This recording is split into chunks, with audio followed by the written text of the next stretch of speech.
Good morning, good afternoon, wherever you are in the country. I'm Frances Arnold, PCAST co-chair, and I'd like to welcome the members and staff of the President's Council of Advisors on Science and Technology, and also welcome the public who are tuning in through the live stream. This meeting is public and on the record, and our recording will be available soon on the PCAST website. My co-chair, Maria Zuber, and I could not be more pleased to be joined by the President's Science Advisor, Francis Collins, at this meeting, who also serves as PCAST co-chair. And I'm happy to say PCAST is hard at work. Hardworking groups have been established on topics covered in our previous public sessions: public health, climate change, and energy, biomanufacturing, and competitiveness and innovation.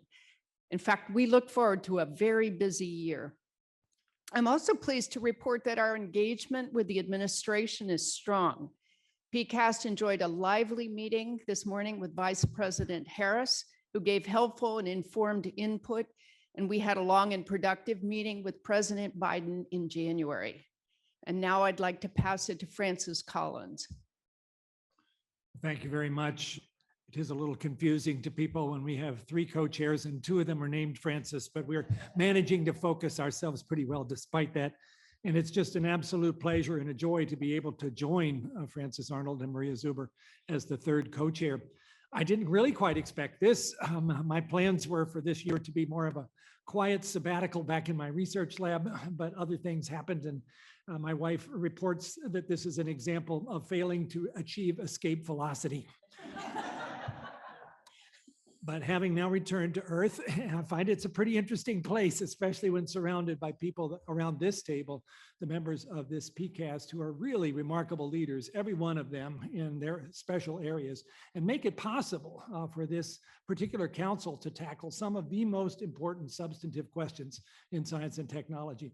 And having had now about 4 weeks to see how that is playing out, I can assure anybody who's listening that this is a group that does not aim to move lightly, but actually to identify specific areas where recommendations can be made to the president that are actionable and that could actually benefit humanity. And that's what everybody around this table is dedicated to doing. We're going to hear about a couple of the examples of that this afternoon in our public session, but there's much more going on that we will not have time to touch on. You briefly heard from Francis Arnold just a list of some of the topics that are currently being studied, and the people around this table making the effort all the way along to get very specific about what kinds of things could actually be done to change things for the better. So again, my great privilege to have joined this group as one of the co-chairs. And I now want to turn to co-chair Maria Zuber, who's going to get us started with our first presentation today on wildfires. Great. Thank you very much, Francis. One of the many deleterious impacts of the changing climate is an increase in extreme events.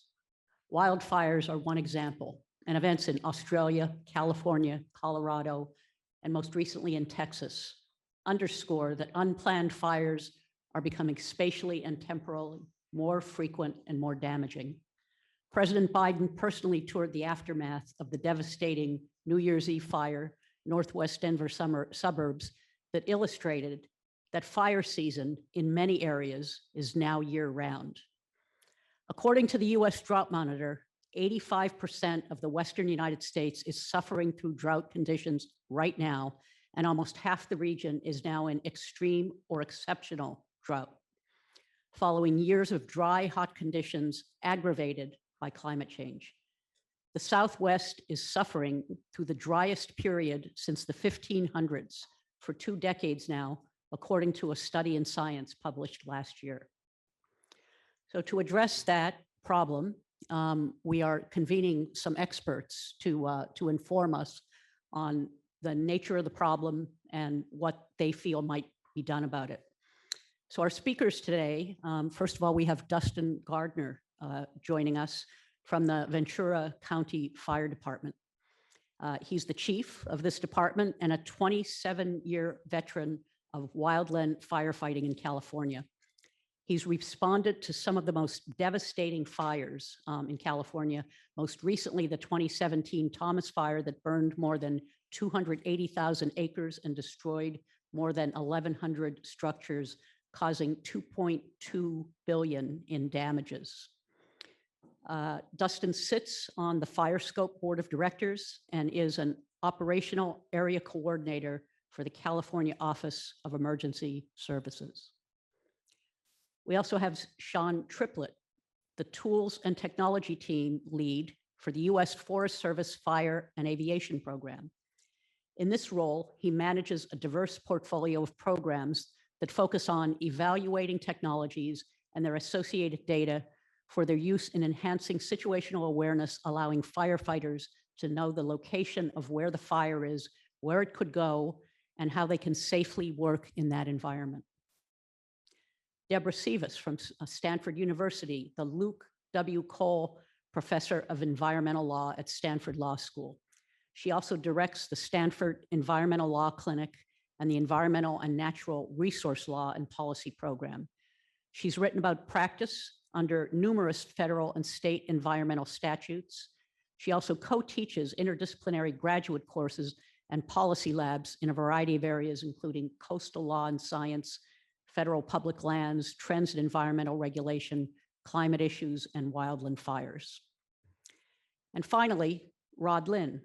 He's a senior scientist in the Earth and Environmental Sciences Division at Los Alamos National Laboratory. For over 2 decades, he has been a leader in the field of coupled fire atmosphere modeling.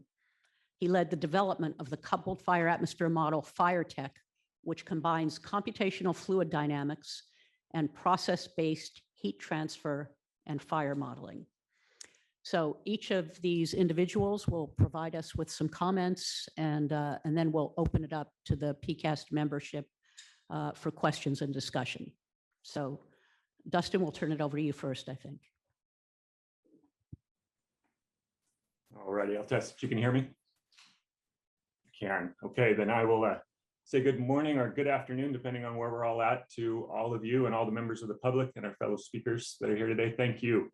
I really do appreciate this invite and this opportunity to be part of this discussion with the leaders in science and technology that I truly do believe can help us in our firefighting industry and help us provide a safer response and mitigation to these emergencies.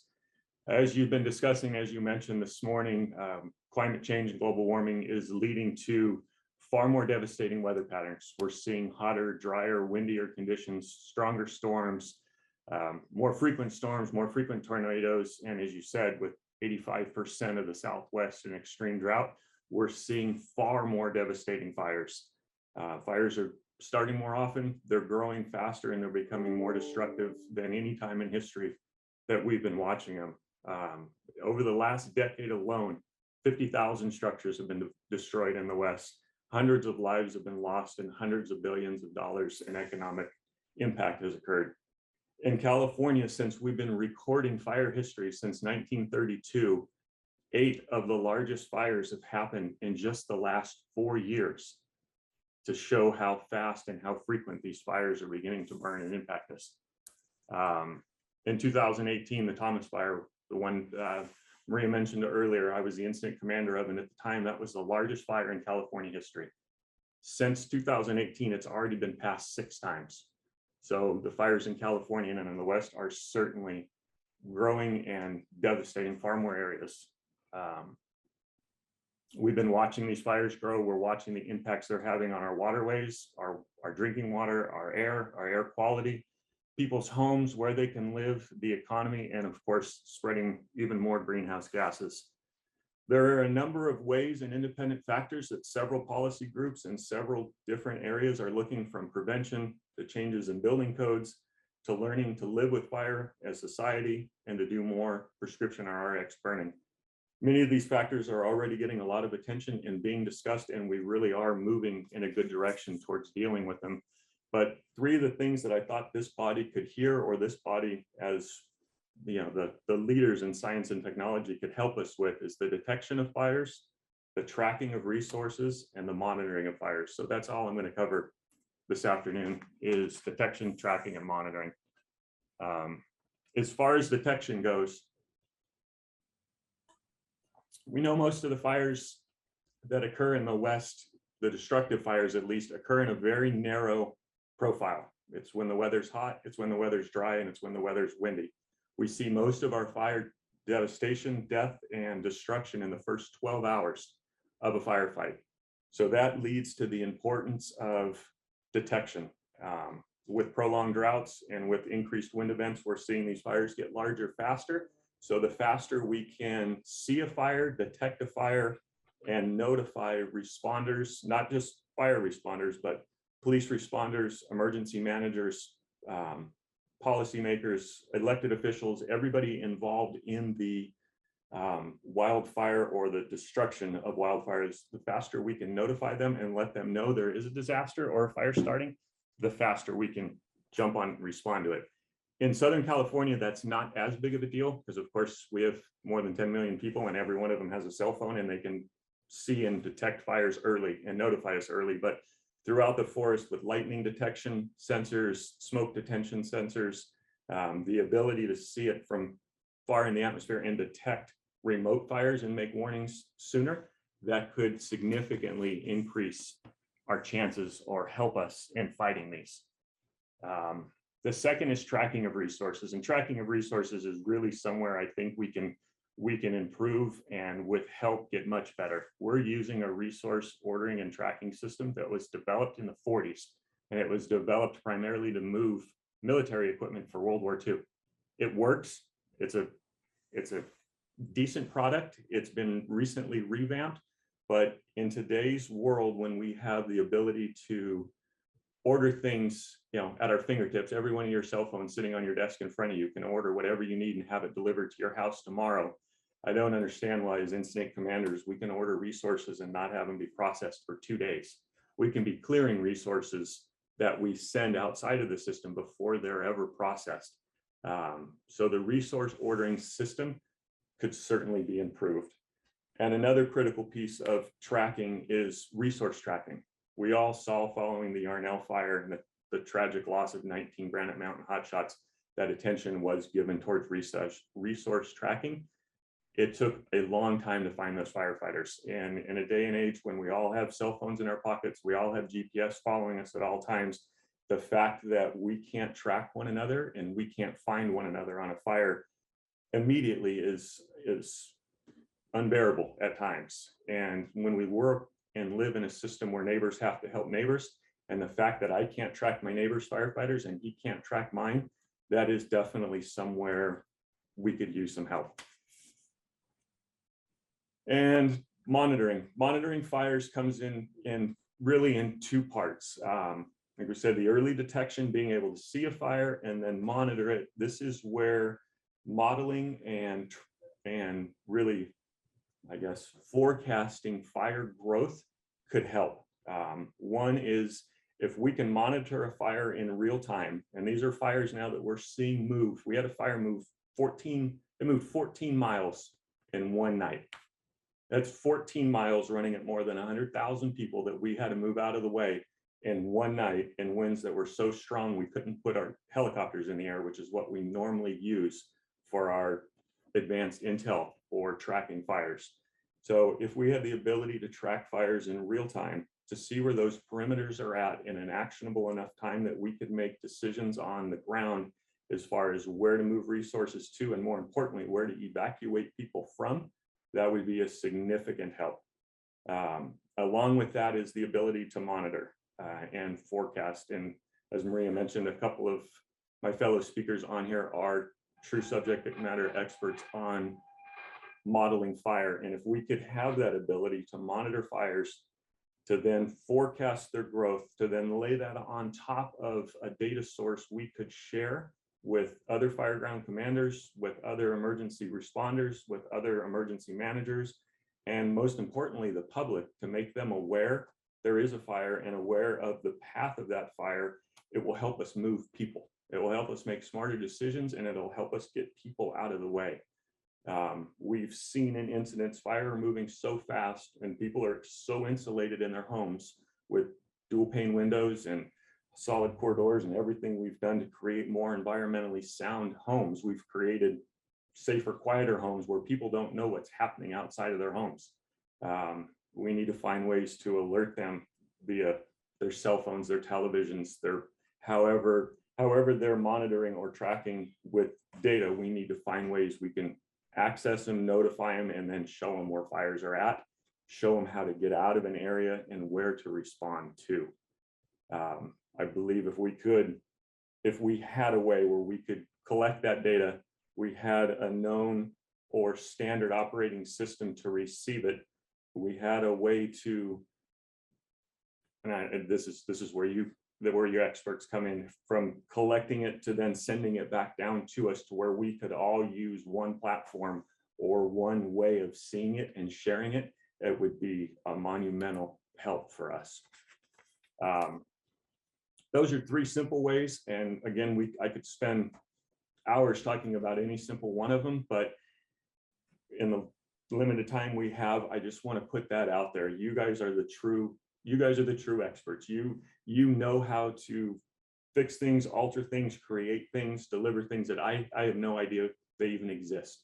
I know I have a problem. I know we have a problem in the West, and we need help tracking resources, monitoring fires, predicting spread, and notifying people. It'll help us stay safer. It'll help us keep our responders safer, and it'll help us keep our public safer. And with that, I thank you for your commitment to this. I thank you for your willingness to help. I know from listening to past PCAST meetings, you all have extraordinarily busy day jobs, and yet you're here to help society stay safer and help us deal with these global climate changes that are above and beyond any of us. So for that, I thank you. I thank you for your willingness to help. I look forward to the discussion today, and I will be here for any questions. Thank you, Maria. Great. Dustin, thank you very much for your comments, for your leadership, your service. Sean, you're going to be up next. All right. Can you hear me? Just an audio check. Yes, we can. All right. And can you see my screen? We can see you. You can see me. Wonderful. I'll turn my camera off and share my screen again.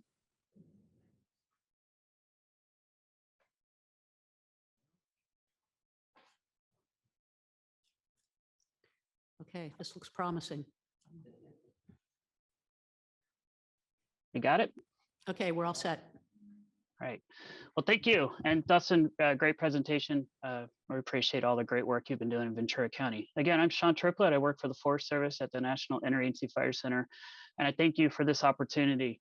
Today, I'm going to talk to you about what Dustin kind of alluded to there with wildfire detection and monitoring. And the first question I'd ask the group is, what if we had that system in place today? How would we be doing our jobs differently? How would we be viewing and tracking fires differently? I use the word tracking there, but as Dustin mentioned earlier, in the fire space, we use tracking a little bit differently in the wildfire arena. We talk and refer to that as tracking our firefighters. Monitoring is kind of more the system or language we use when we're talking about monitoring fires as they move across the landscape. So why and what are we using for detection monitoring fires? So the first answer, why? So obviously we know if we can, as Dustin alluded to, if we can get a hold of these fires earlier, understand what they're doing, become more situation aware as that fire's moving across the landscape, we can reduce risk and we can reduce cost. It's not only risk to our firefighters, but to our public, and then the public lands and the resources that our firefighters are protecting. Why do we need these systems? Because as Dustin alluded to, our fires are becoming larger, they're more complex, and they're occurring across multiple geographic areas at one time. When we talk about the Western US, we can have fires. In many years, we've had fires burning in Alaska, the Pacific Northwest, the Southwest, and even on the East Coast in like the Okefenokee Swamp in Georgia. That's a lot of real estate to cover, a lot of fires, a lot of areas to monitor, which causes our resources to get stretched thin. We also have an ever expanding population in the West. These millions of people that have moved to the West, some places they're building homes within that wildland urban interface area, and that's putting more values at risk as we continue to expand the population in the West. We're very well aware of the increased fuel loading on our landscape. Maria talked about the drought that we're experiencing here in the West. So as we've increased our fuels, we've also reduced our moisture and our climate becoming more drier, which is causing the landscape to just become more and more susceptible to large fires. And last but not least, we have moved into a fire year rather than a fire season. And again, this just stretches our resources further and further. Our resources are becoming tired, they're getting overworked, and it's a very extensive physical toll on our firefighters, our population. It has to deal with the smoke, and then just the other values at risk, like our watersheds. So being able to detect and monitor these fires helps bring all those different risks into view and allow us to make better decisions about those. So we talk about wildfire detection and monitoring within the wildfire community. We refer to this as incident awareness and assessment. This is a term that we've picked up from our National Guard Bureau friends who use this same type of methodology when they respond to earthquakes and floods and hurricanes. And when we look at wildfire monitoring detection, there's various technologies that we have out there. Space-based, so satellite, we have government-owned satellites, we have commercial satellites, we have our international partners. And those satellites are all flying in different orbits. We have constellations of satellites that we can use. We have some in GEO, which are looking from way far out in space at the US, and they're in other different polar type orbits. We have aircraft. We typically have used aircraft in a mapping fashion, which is a 12 to 24-hour cycle of just perimeter mapping. Recent innovations have brought about tactical mapping, which is bringing in real-time support of mapping of fires, so bringing the ability to support firefighters on the ground involved in operations. And then the unmanned systems are just growing by day in our use, and we're learning more and more on how to integrate them into our airspace and work with them to provide us awareness and detecting of fires. We've also have built out extensive camera systems across the country, where we've replaced existing lookouts with cameras that have multiple fields of view. We've added camera systems to communication towers, and we're adding new locations almost monthly. And these camera systems are 365, constantly staring across the landscape, monitoring and looking for new fire starts. We've deployed mobile camera systems where we can move them as the fire moves, and as the fire begins to impact areas or values at risk, we can place those mobile cameras in the path of those fires and near those fires, so people can view and monitor the fire without putting themselves at risk. And last but not least, resource or firefighter tracking, which Dustin talked about. So we have a couple different flavors of resource tracking. When we look at this, you have your simple satellite-based, GPS-based system, which is basically pinging the location of a firefighting or a firefighter resource. But we also have that real-time situational awareness, where we're able to take that detection and monitoring information and put it onto the mobile device of the firefighter. Allow the firefighter to see where they are in their adjoining resources. Where are they at in location to the fire and their escape routes? And where's the weather coming from that they're going to have to deal with as they're fighting the fire? All of these have really been focused on a capability gap that we've identified at the National Fire Center with our interagency partners is persistence. Being able to loiter over a fire or a large geographic area with detection and monitoring equipment to monitor fires as they grow and detect fires as we have dry lightning and other storms go through. But our biggest hurdle with all these different technologies is what we call our last mile connection. How do we get this data to the boots on the ground? We have an incredible amount of data that we're currently collecting and will be collecting as technologies evolve. But when you get from the ICP, the Incident Command Post, or from a built up or developed area to where the firefighters are operating, we break down. The communication infrastructure is just not there. In many places, we're using radio systems that have been around for 50 years. They're simple push-to-talk devices, but they're not able to handle the large amounts of bandwidth that's required in sharing this type of information. To make all these different types of information work, we really need to have an interoperable, integrated system. As Dustin mentioned earlier, there's a lot of different agencies out there that respond to fire. And as we put tracking devices on fires, which we did this past summer, one of the first things we learned is that there's hundreds of tracking devices out there, but none of them really talk to each other. So we have to build standards and integration capabilities to allow all this data to come together. And that includes bringing in the detection and monitoring data. All of these require data standards, they require integration or APIs to be built, and it requires all the agencies to work together to solve these problems. One of the screenshots that you see up there is a capability model that was built by our data management committee and the National Wildfire Coordination Group. So they begin tackling this effort, but as they work towards this, we're realizing that technology is continuing to grow and grow and grow.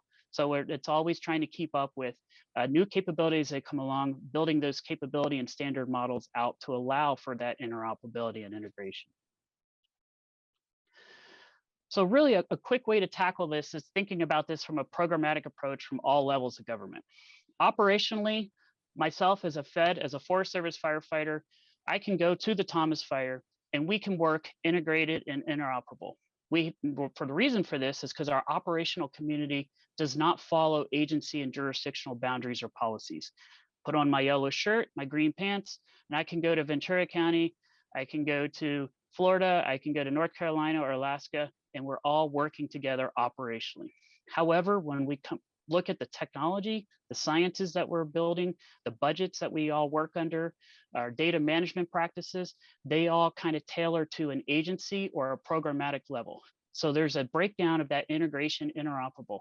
So when we're working to build monitoring and detection capabilities, we have to look across the portfolio. We have had some efforts move forward with, again, as I mentioned, the National Wildfire Coordination Group, the Data Management Committee, and our Geospatial Subcommittee. A Geospatial Subcommittee recently built an interchange standard for wildfire perimeter sharing, which last year received over 3 billion hits from the public and from firefighters for moving and sharing information about current fire location. We really need to take a hard look at building cross-agency, cross-departmental solutions to bring together the data and the science of monitoring and detection so it can be used across the enterprise. Another portion of this is really looking at how we train and build up our firefighting staff. As these technologies rapidly develop and move forward, we need to be able to coordinate across our agencies, coordinate across our partnerships to build training programs that allow our firefighters, decision makers, and agents at leads keep up and understand what this different data is telling them and how they can use it to be applicable for monitoring and tracking or detecting of fires. So all of this is occurring through partnerships. The wildfire community, we're not artificial intelligence experts. We have incredibly talented firefighters that work for us. We have incredibly talented researchers, but we know it takes an army of partnerships to solve this wildfire problem. So on the screen, I have a list of a variety of agencies that we're currently working with, from NASA to NOAA, Department of Energy, USGS, commercial, private, and academia partners, our National Guard partners through the Fire Guard program, and building and expanding out our ground-based systems. All of these different partnerships are working to develop and implement technologies to have a better understanding of the fire environment, but provide us better monitoring and technology to see where the wildfire is and where it's going.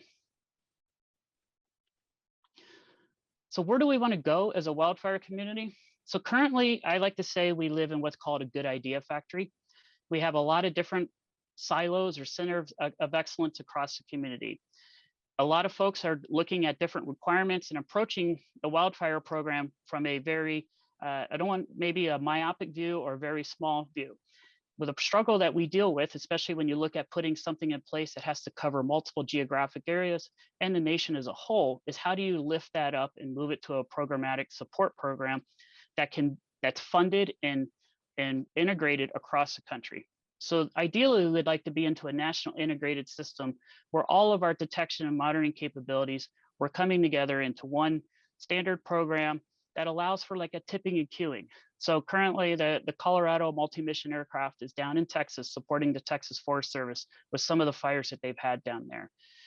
It's a full motion video based camera system flying to support the fires.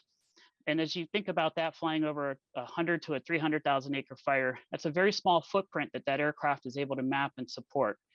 What ideally we'd have that system integrated with other systems that we're monitoring, detecting, so they can tip and queue each other. So as one system was maybe discovering new fires or watching a fire get up and get legs and starting to move and make the runs like Dustin was talking about earlier, it would notify and alert not only the other systems, but the other firefighters and other public what those need to know.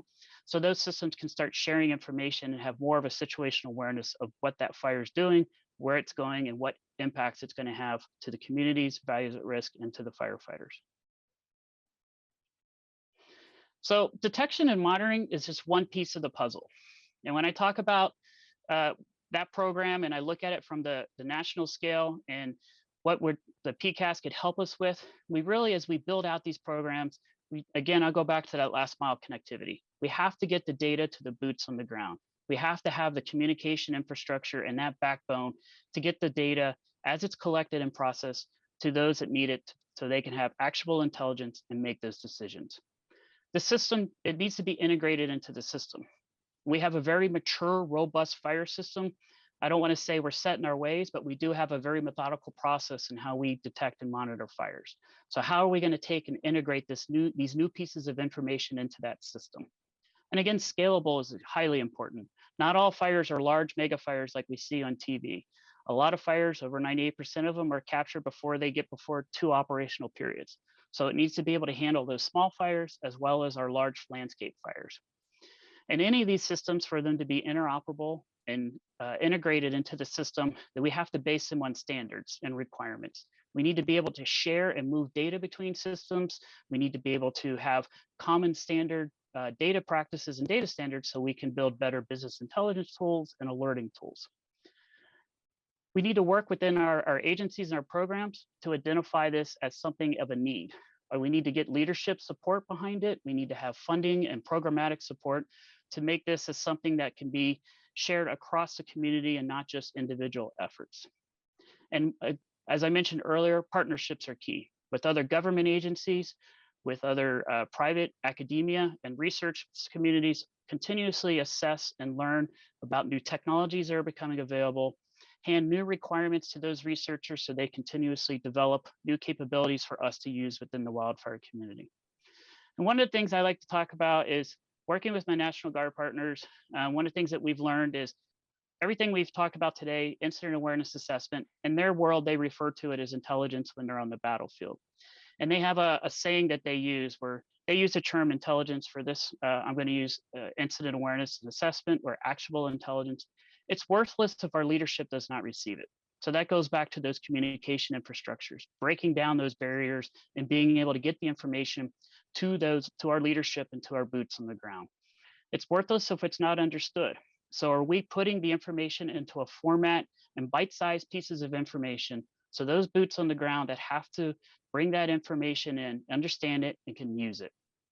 And the last one is, can they use it? So are we putting this information into formats that they can receive on their mobile device if they're on the fire line, or if they're working at a dispatch center and move resources around, or if they're working at larger scale, such as a geographic center or here at NIFC, and looking at the situation as a whole and where are we going to be able to move firefighters around? We really have to focus on how can we break down some of these policy and infrastructure barriers that we have to moving and sharing information, process the data and get it into bite size of information so our leadership and our firefighters can be more effective and efficient at their jobs. And with that, I thank you and look forward to further discussions with you. I appreciate your time. Great. Sean, thank you very much. All right, Deborah, we're going to move on to you. Great. Good morning, everyone, and thank you for inviting me here. So I'm going to try to share my screen as well. Let's see if I can do that. Are you able to see that? Yes, we can. Great. Well, thank you for inviting me here. It's very exciting to participate in this conversation, important conversation. Okay, just a second, Deborah. Sure. Is your first slide an inferno with a rectangle in the middle? Is that it? Wildland fire planning for the future. Yeah, okay, that's it. Okay, thank you.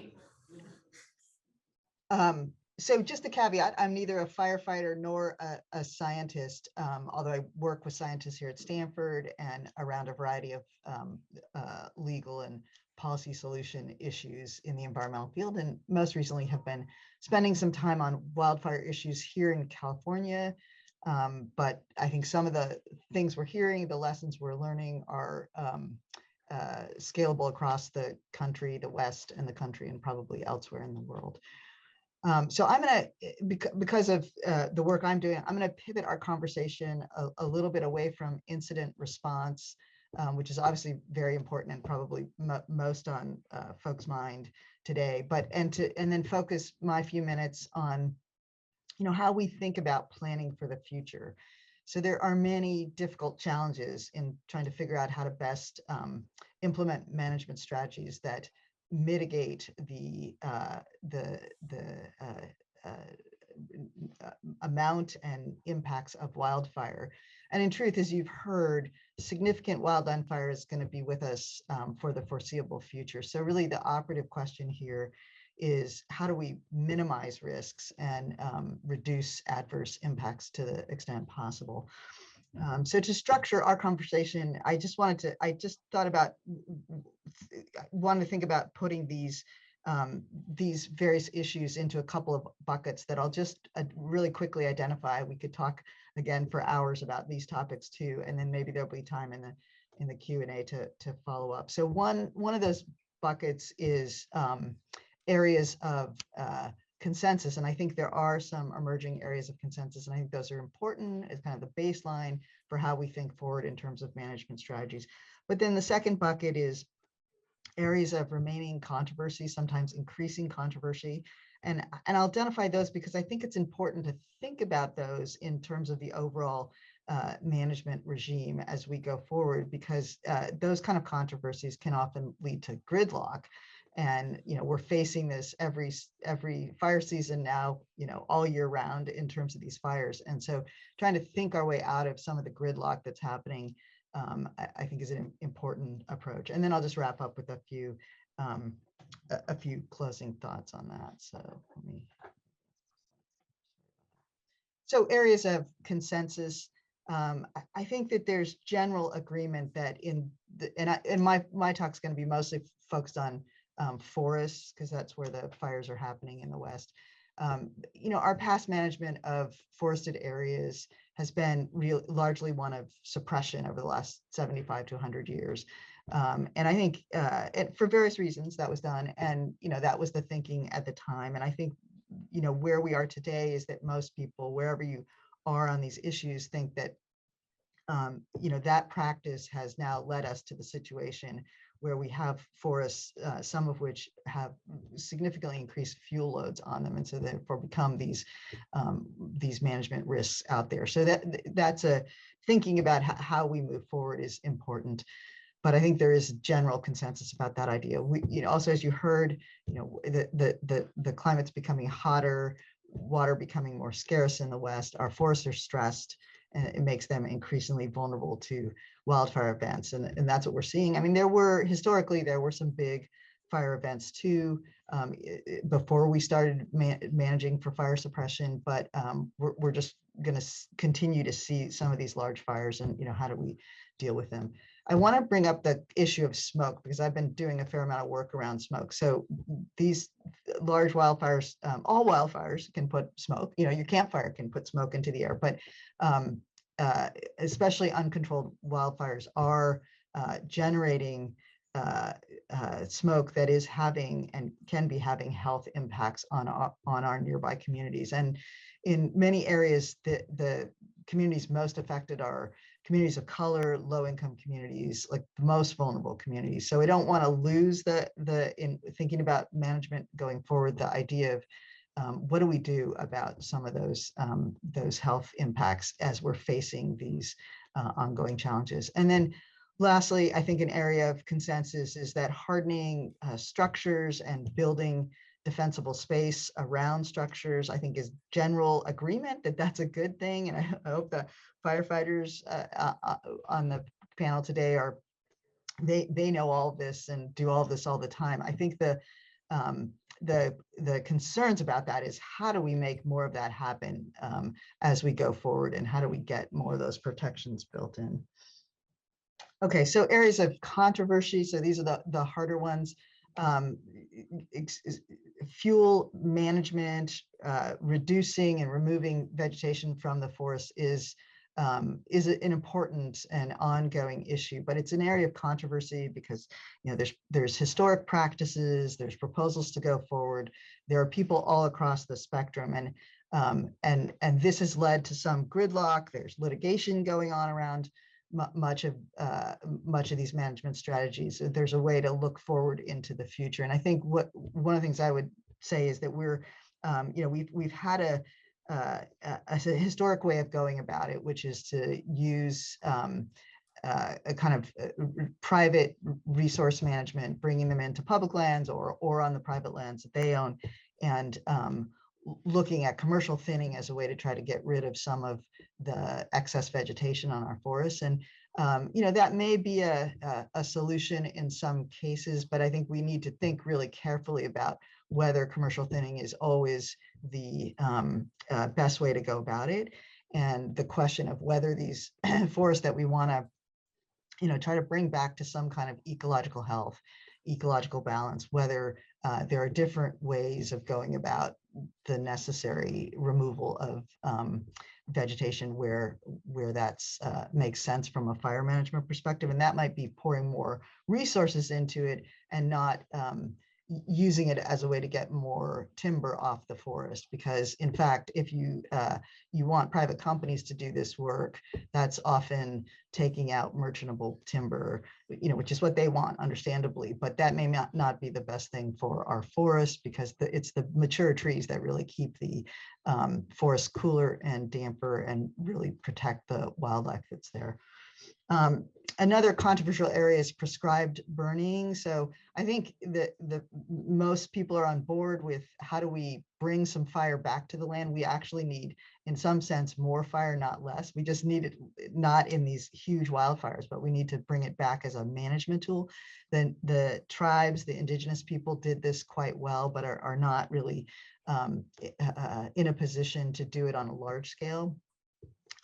So prescribed burning is a technique that's getting more and more of a look. And I know down in Florida, it's used much more, say, than in some of the Western states. I think that's an area that's ripe for conversation. The question is, how do you scale it up? It's obviously in a way sort of resource and personnel intensive, because you don't want these prescribed fires to get out of control. And there's public skepticism and concern. There are liability issues. So how do we scale it up to something that could actually help manage forests? And then prescribed burning is different than what I think of as kind of backcountry burning. So where should we be letting backcountry fires that are not necessarily threatening communities? Where should some of that be allowed to happen? I know the Forest Service is using a policy around that, but the public gets very concerned, and that's how these issues get contentious. We had a fire out here, the Tamarack fire in California, where I think the Forest Service was just watching it, and then it blew up, and it happens, and then a lot of blowback from the public about, well, you should have managed this, even though it made really little sense to go in there and put firefighters at risk in very backcountry terrain. So thinking about that, where does that fit versus prescribed burning versus thinning of forests? And then the fourth area of controversy is post-fire salvage logging, and happy to talk more about that during the Q&A. But this is most of those efforts get tied up in court between various stakeholders and interests that are out there. So. And there's a question in the science about whether or not doing a lot of logging in post-fire environments is actually reducing fire risk or increasing fire risk. I think we want to rethink all of those categories. And then just on the urban wildland urban interface side of things, this is where communities are up against vulnerable lands that might be vulnerable to fire. Home hardening, obviously, as I mentioned, it's an important area, and the studies show it's incredibly effective, right? So you can get local governments are often passing local regulations these days that new construction in these areas has to meet those high fire protection standards. But what do we do about the millions of structures that are sitting in the wildland urban interface that are not up to those codes. And it's important as we can see these wind-driven fires and embers as being an important vector for the wildfire spread. You know, how do we protect these areas? How do we get those homes hardened? And you know, there's all kinds of ways to think about it, but it's not inexpensive to do that and to get people to do that. So I think, and that can be controversial in a sense of who's going to pay for that. And then lastly, post-fire rebuilding. So there may be some communities where it doesn't make sense to go back and rebuild again. That may not be everywhere that we see fires, but in certain fire-prone areas. Again, very controversial if you're a landowner there and you want to go back and rebuild your house. So those are areas that I think we need to think about as a policy matter in trying to design strategies that for better protection in the future. So I'll just close with this. How do we move forward? In my view, we need a culture shift on some of these issues. So you know, 3 points. One is that one size does not fit all. So it depends on where you are. If you're in the urban areas, if you're in the wildland urban interface, different remedies there than maybe in the backcountry, right? And how do we scale for each of those areas and think about it that way? And the public controversies around each of those, how do we manage and how do we educate people about that? Two, you know, I think that there's money going to be flowing both from the federal government and the states. At least in California, there's money now flowing for wildland fire issues. And so how do we spend that money? So one is to spend it on better firefighting resources, and I think that's important. But it also may be we want to spend that money on, you know, hardening homes and creating defensible space in our communities. But we also want to think about, should some of that money be going to protect, for instance, children in vulnerable schools, you know, putting in HEPA filters and air conditioners. We here in the Central Valley in California, those populations are being hit over and over again by smoke inhalation. It's a serious problem in the Central Valley. So, you know, how do we, maybe we spend some money on that. It seems a little far afield, but it actually is directly related. And then, you know, how do we spend the money to reduce fuels? Should we gear up that spending of resources and not just leave it to the private sector through timber sales? And then second, on that point, I would say that there's emerging science, and I think Rod's going to talk about some of the cutting edge science. So that's going to help us also think about how do we manage in the future, and we ought to be integrating that science into our management strategies. And then lastly, I'll just say I think there is room for some regulatory reform. So for instance, around prescribed burning is not really happening in a significant way on the West Coast, and I know California best, but it's in part because you know, we don't have a history of it here, so the regulators are a little skeptical. There's potentially environmental review procedures to go forward. So I think we should think about, and we here have started to think about some modest reforms that would allow at least us to begin experimenting more with those kind of prescribed and indigenous burning and getting the local agencies to cooperate. So I think there's a lot there, a lot to think about, and I look forward to conversation in the Q&A. Stop sharing the screen here. Okay, Deborah, thank you very much for those insightful comments. And finally, we are going to move on to Rod. Great. Let me get my screen to share. I had it shared earlier. It's now lost somewhere. There it is.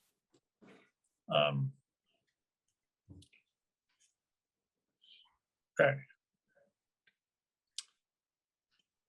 So first of all, I'd like to say thank you for the invitation to speak with you today. The one take-home message I'd like to emphasize off of this slide is that the work and ideas that I'm presenting are a contribution for a variety of colleagues, especially out of the burgeoning partnership with the U.S. Forest Service and USGS and others. So I definitely want to emphasize the value of cross-agency, cross-discipline partnerships with regard to pushing forward wildland fire science as a broad topic. So I wanted to start by just giving a little bit of context about wildland fire modeling. And I'm going to start with what are some of the challenges? Why isn't this solved? There's been research on fire and combustion for a long time. Why is this still challenging us? And there's several things that contribute to that. One of which is the very large range of spatial and temporal scales that the important phenomena that drive wildfires take up. Everything from ignition of individual fuel particles out to weather scales. And for anybody that spent time doing computing and modeling, they know that that's a really big challenge. And so we're not at the point where we can use a single model to calculate all that huge range of time and space scales. So that's a really important thing to recognize. We have different models focusing on different regimes of that time and space scale spectrum. The other part of this is that there are a variety of coupled processes that make up what we call wildland fire. Everything from the turbulence in the winds to the heat transfer to the ignition processes to incredibly complex chemistry. And so getting it right for all situations is a challenging it's a challenging obstacle. And so there's a lot of work being done on how do we discern what's most important for what kind of fires.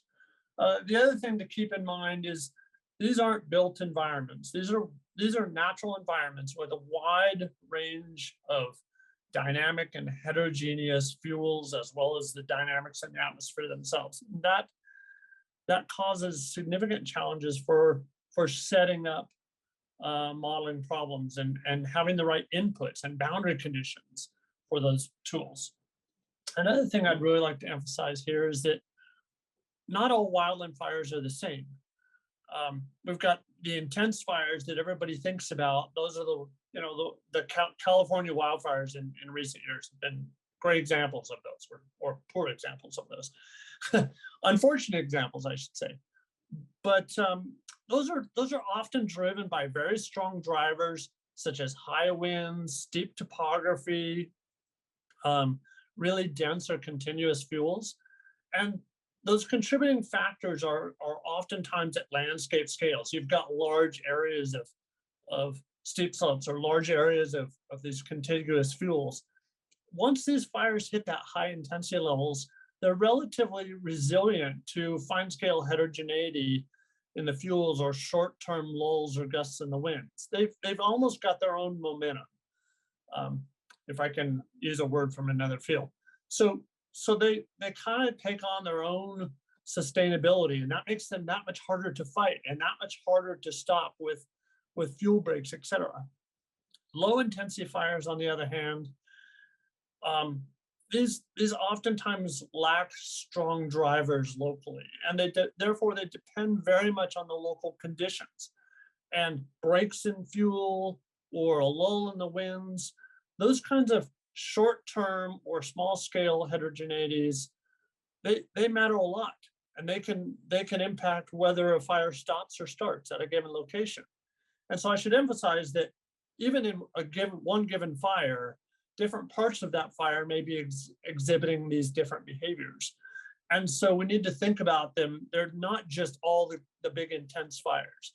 And a lot of the fire that was just spoken about that we want on the landscape is towards the bottom end of this spectrum. So there's also a spectrum of models that are available. And in general, these range from empirically derived, simple, even table-based or chart-based models, such as on the upper left, down to high-performance computing-based tools down on the lower right that run much slower than real time. And so when we think about these, the other thing that's important to realize is that there is several of these models are leveraging underpinning fire behavior models that were developed back in the early 70s. And so certainly on the upper left, those tools, which are the ones that are most widely used in our operational applications today. are on the upper left, leveraging that early 1970s work of Dick Rothermel. But some of these, such as the ones in the dotted purple circles there, those are examples where these kinds of empirically based fire models have now been coupled to weather models. And that gives additional fidelity to what they can simulate, because now they can capture the movement of a frontal system or something like this, that or a thunderstorm outflow, which might cause dramatic changes in fire behavior, where that's harder to capture without those. So given this spectrum of models, there's all these trade-offs that start to show up. And I don't want to oversimplify that, because there's a lot of different decisions about how these things work out. And I would like to say that there's not a one-size-fits-all model. And we need these different models that work in different regimes better, because maybe you don't have time to wait for a high-performance computing run to get back, or maybe you need the detail that's provided through one of these more complex models. And so there's all of these different trade-offs that need to be weighed as we go forward. I think in thinking about these trade-offs, it's already been brought up in several other previous talks that there are different contexts and different spaces that we're having to make decisions about wildland fire.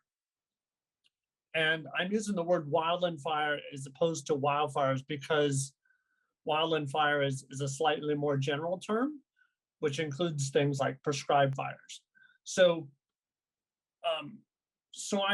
here's another way to look at it.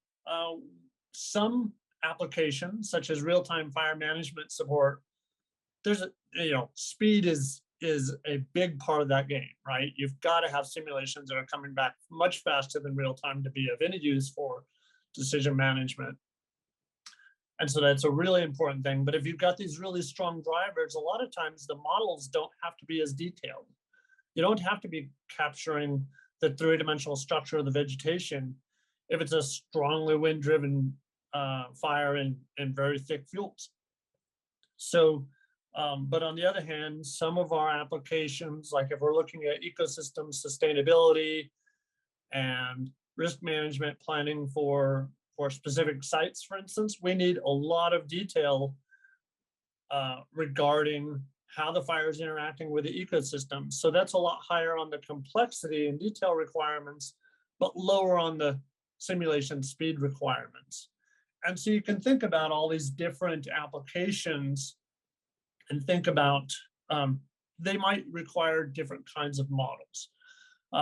One of the things that's, as you go towards the upper right, that's probably the most challenging regime, because now you're asking for a lot of speed, and yet you're needing all that detailed work. And so the resource benefit decisions for wildfires, which was just referred to as sort of the backcountry fires, those kinds of decisions, they have, they're A, controversial, and B, they require a lot of science basis to know if we're doing the right thing and if it's safe and how the possible weather behavior is going to affect them. So that's a really challenging regime.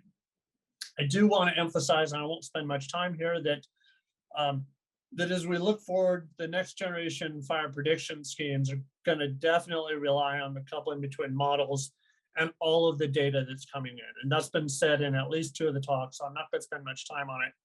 But we shouldn't think of modeling as an independent thing. It's got to be coupled to situational awareness, whether we're talking about future situations for planning or we're talking about real-time response.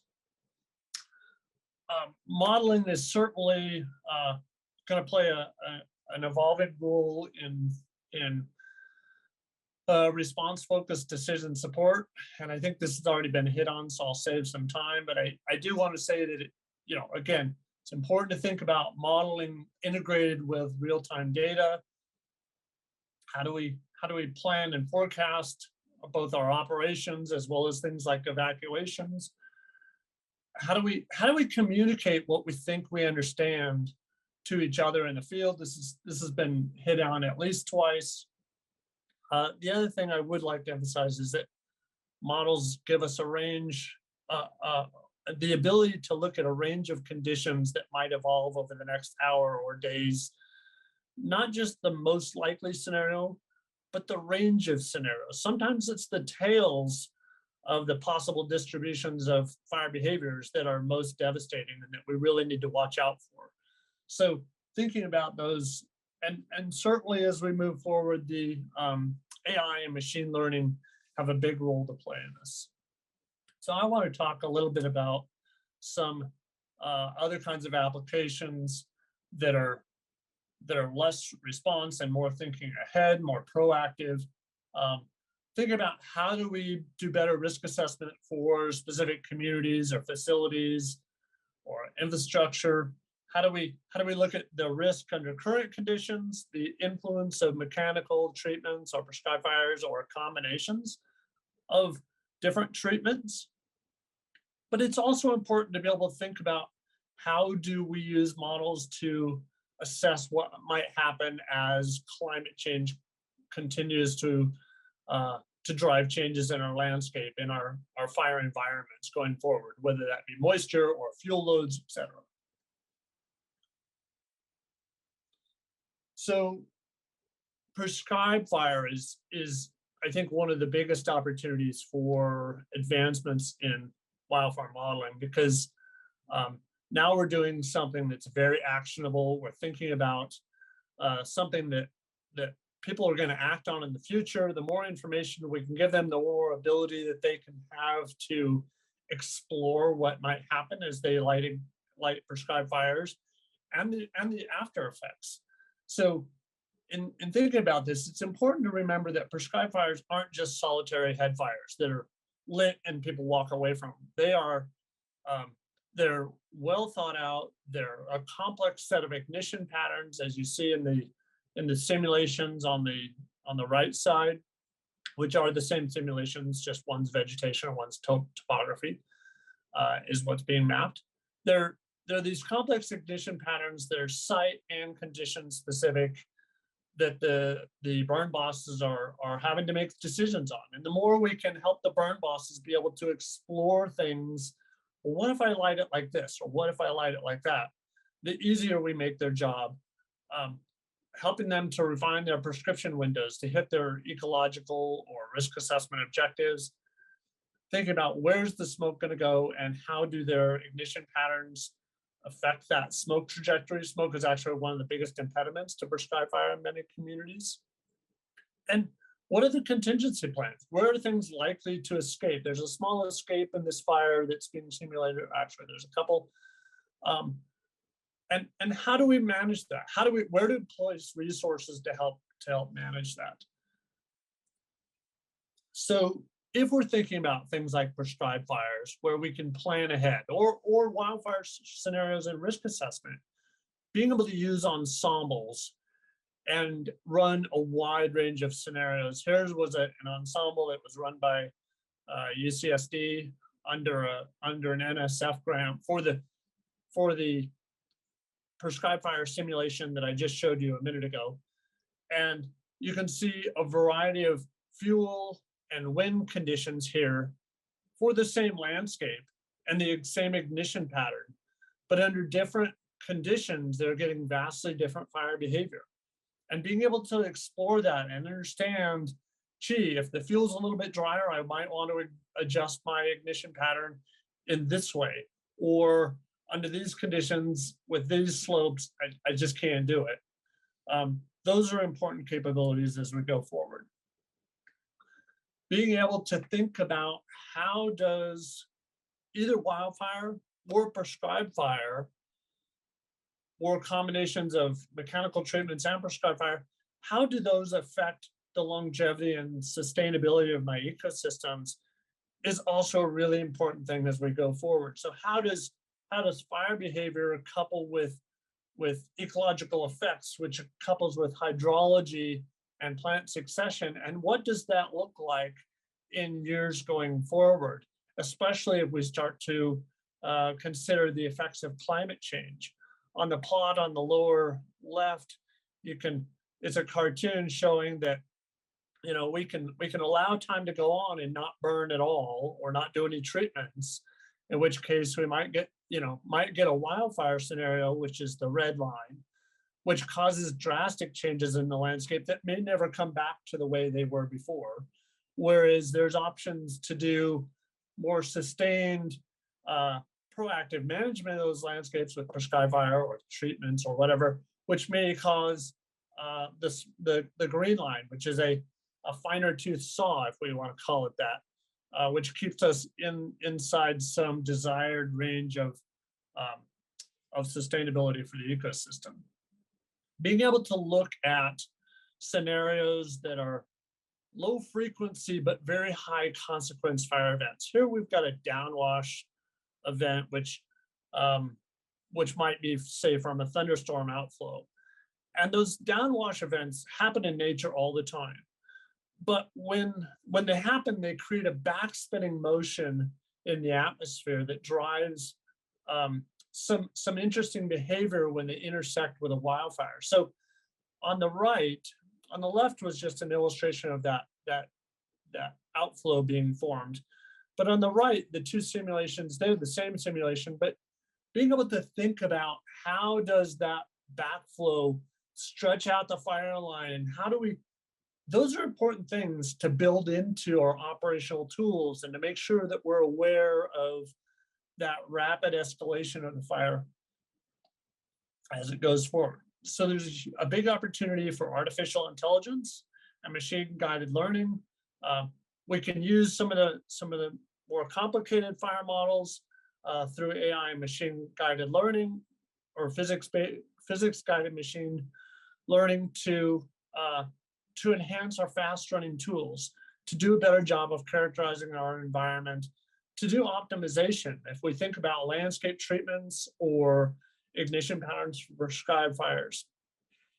The other thing that was brought up earlier, and I think it's a very good point, is how do we improve our detection? Well, one thing is we can use machine learning and AI to do a better job of scanning imagery and looking for very faint signals of smoke, for instance, in imagery that's being collected. So I do want to give one more example here of a way that we can be thinking about using the spectrum of models to feed each other. This is a case where we're using FireTech, which is one of these HPC-based simulators, to look at basic fire behavior. This is a grass fire that's burning. It's moving towards us. The colors that you see are the part of the wind vector that is pointed towards the viewer or away from the viewer. So the blue means the winds are being drawn back into that fire, and the reds are coming out at us. And the reason this is interesting is going to show up in just a minute. You can see as the fire approaches that white line where the wind vectors are in that plane, what's happening is the character changes. Now, this character right now that you can see is the essence of what drives fire behavior in many situations. So by looking at that fundamental physics, we can back up and use that to drive improvements in our fast running tools. So I'm going to close with this list of issues that I think are really important to think about. First of all, wildland fire modeling is multidisciplinary. I've got a short list there. There's a lot more that goes into that. Second thing is that advanced modeling efforts will need advanced data sets. And I know that folks like the USGS and US Forest Service are working really hard to get at that next generation of fuels data, for instance, and being able to characterize the three-dimensional structure of the vegetation, not just the fuel type, which becomes really important when we want those more detailed answers. And the last thing I do want to say is that this is wildland fire science advancement really should be done in partnership with the wildland fire management community. I think it's a mistake for the science communities to run off on their own and not stay in very close continuous partnership with the people that actually use the tools and know what they're doing. That's where I'm going to leave that. Great. Okay, fascinating, Rod. Thank you very much. Okay, so you've all been very efficient with using your time. So we have a lot of time for discussion here, which is great. I'm going to start off with just a couple of questions while the members think about what they'd like to ask, and maybe I'll start with Dustin for an easy one. Dustin, when you have firefighters out in the field, do you know where they all are? I mean, do you have GPS tracking of them? I mean, if you want to get them good information and you have good information, presumably you want to know kind of exactly where they are so they could be acting upon the information in that local area. I would say you're completely right. Yes, we would want to know where they are so that if we had good perimeters and good intel, we could deploy them appropriately.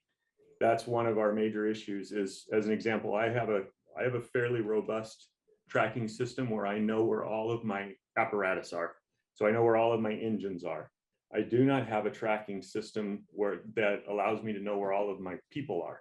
We use a GPS enabled tracker inside of each of their individual radios, but that only allows us to track our people on our incidents within our, I guess, data collection area or geospatial area. When they go out and help somebody else, I lose that ability. And then when we utilize mutual aid and bring all of our neighbors, state and federal partners in, we can't track any of their information or their resources to deploy them. Okay, this sounds like a solvable problem. So You would think. yeah. Okay, we're on it. Maybe one for Sean before we take some questions from others. Sean, if someone comes up with a new idea or a new capability, is there a established process or pathway for assessing that and then leading it on a pathway that it can become operational? Excellent question. And unfortunately, no, there's not. We actually recently met with a DoD partner who was interested in supporting wildfire. They weren't trying to sell us a technology or a capability. They asked, is there a mil spec or like a DoD type standard for a technology coming into the wildfire space? And the simple answer is no, there's not. It's program by program, idea by idea specific. Okay, that's interesting. Let's see, John DeBerry, you want to start us off? Thank you, and thanks to all of you for your presentations. One of the common themes that I heard from each of you was the idea that on the one hand, there's a desire for common operating pictures that could be shared in fires happening in Florida versus Alaska or in California. On the other hand, you also emphasize the fact that each fire is unique, that they need different tools in various cases. So can you help us think about how we could develop tools that accomplish both goals, that are widely disseminated to fire crews anywhere in the country, but that have this flexibility that they're able to respond to the diversity of fires that you're seeing?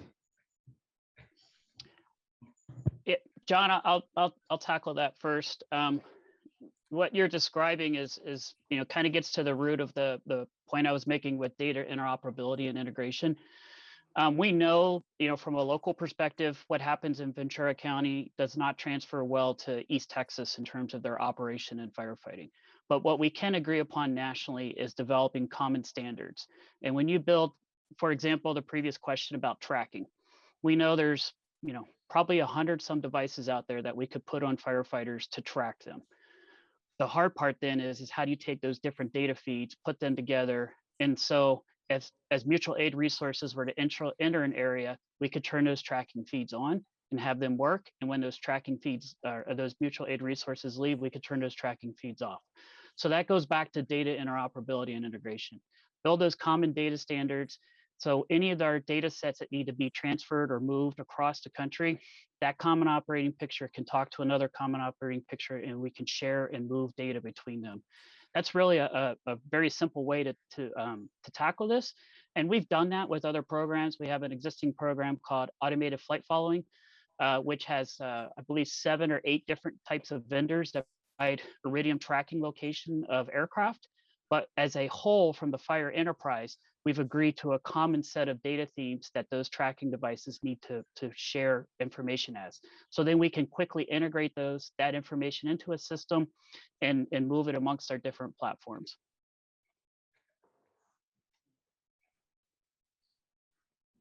Eric Horvitz, you're next. Thanks, and thanks, Dustin, Deborah, Sean, and Rod. Fabulous, interesting presentations. Dustin and Sean, first, I have a few questions. I mean, what is there a community of sharing bespoke fire-centric applications, whether they be tracking and prediction, where firefighters across the nation can sort of talk about best tracking tools, best practices? And are there bespoke tools developed from commercial applications of various kinds versus just using off-the-shelf things right now and cobbling them together by community by community? My first question.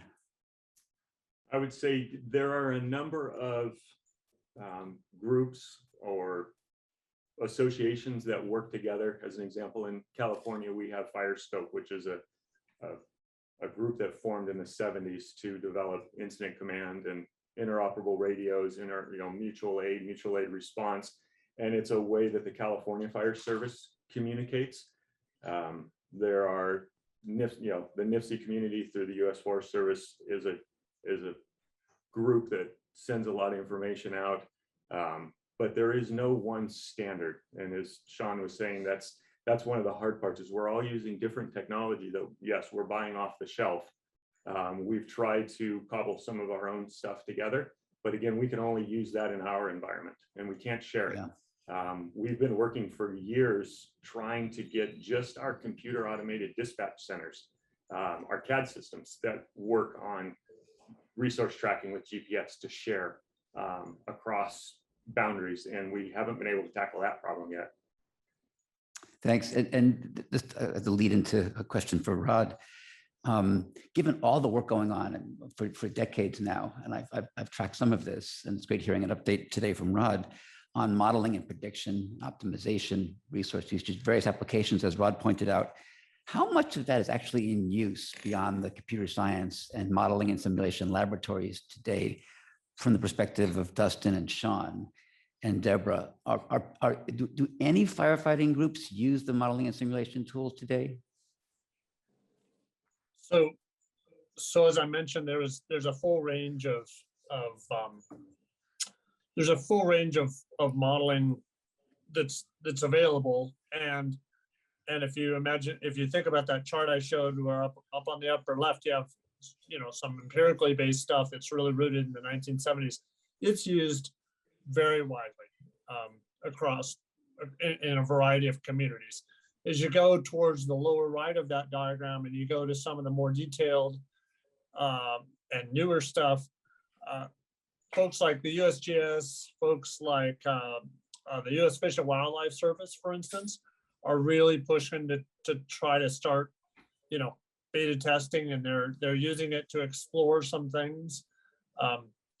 And so I'm excited about the fact that there is a user base that's growing into it. NSF is funding an accelerator project at UCSD to take these things and incorporate it into decision support tools for initially for California, but then beyond. So I think the growth and use is starting to catch hold. I think for a long time the computing requirements were something that were limiting some of the access, and so now the fact that a lot of that information is now coming down to things that are not so computationally intensive is helping to accelerate some of the use of the newer tools. And my last related question, this comes from my experience in the machine learning community, AI community, to build a deep and rich data set, let's say 50 years of fires coupled with atmospheric data, ecology, hydrology,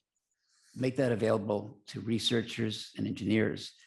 For one, you could take any of your models and test it over 50 years on thousands of fires to see how well they do with all that information, including real-time considerations simulated from that data set, or develop new models and refine them and make better models. So I'm curious, what's the status of a big standard large-scale workload of data and test of fires with coupled data across, all the environmental factors that might be existing, the atmospheric conditions and so on, that could be used for model testing and refinement? I would say it's very immature to almost non-existent. And I'll tell you, the reason why is because data characterizing the fire environment that results in the fire behavior that we can see is actually a fairly significant undertaking, even if you're doing a fire experiment. If you think about it, you've got to do a good job of characterizing the fuels. You've got to do a good job of characterizing the winds, including the variability of the winds. And the winds isn't just a single vector, right? It's a three-dimensional field. And so depending on what kind of fire it is, again, if you're drifting towards large, intense wildfires, the small variations in the winds don't matter that much. But if you're talking about prescribed fires, now you're talking about a situation where the variation in the winds matters a lot. And so organizations like CERTA have actually been really pushing on getting some of that data collected and archived and put in a robust platform, but that can be used for exactly what you said. Unfortunately, it's slow coming. And unfortunately, based on your question, unfortunately for wildfires, the big scary ones, people aren't really thinking about taking data. They're thinking about the life and death type decisions that need to be made at that time. And so unfortunately, we're not quite at the point where you're suggesting we should be. And I totally agree with it. Would be nice. Oh, and just to say, I was suggesting something maybe a little coarser, like satellite data over 50 years with general wind conditions to start with marginal data sets that you consider to average models over to test. But anyway, thanks for your answer. I really appreciate it. Sure. Great. Bill Press. Yeah, thanks. In fact, my question follows, I think, nicely on after Eric's. Also to Rod, I was struck when you said that the models that you sort of thought implied were the best ones couldn't be run in real time, were far from being run in real time. And I was struck by the fact that we in this country and the Europeans, essentially, we size the computer requirements to the requirement that weather forecasting be able to be done in real time.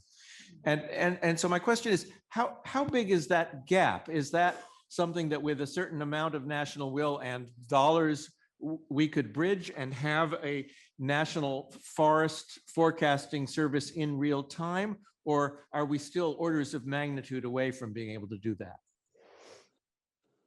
So of course, as computer speeds have come along, we've made a lot of progress towards that. And the quick fire simulations that I showed that were being used for a lot of the prescribed fire stuff, those models are running approximately real time. And I'll say approximately because it depends on the scenario.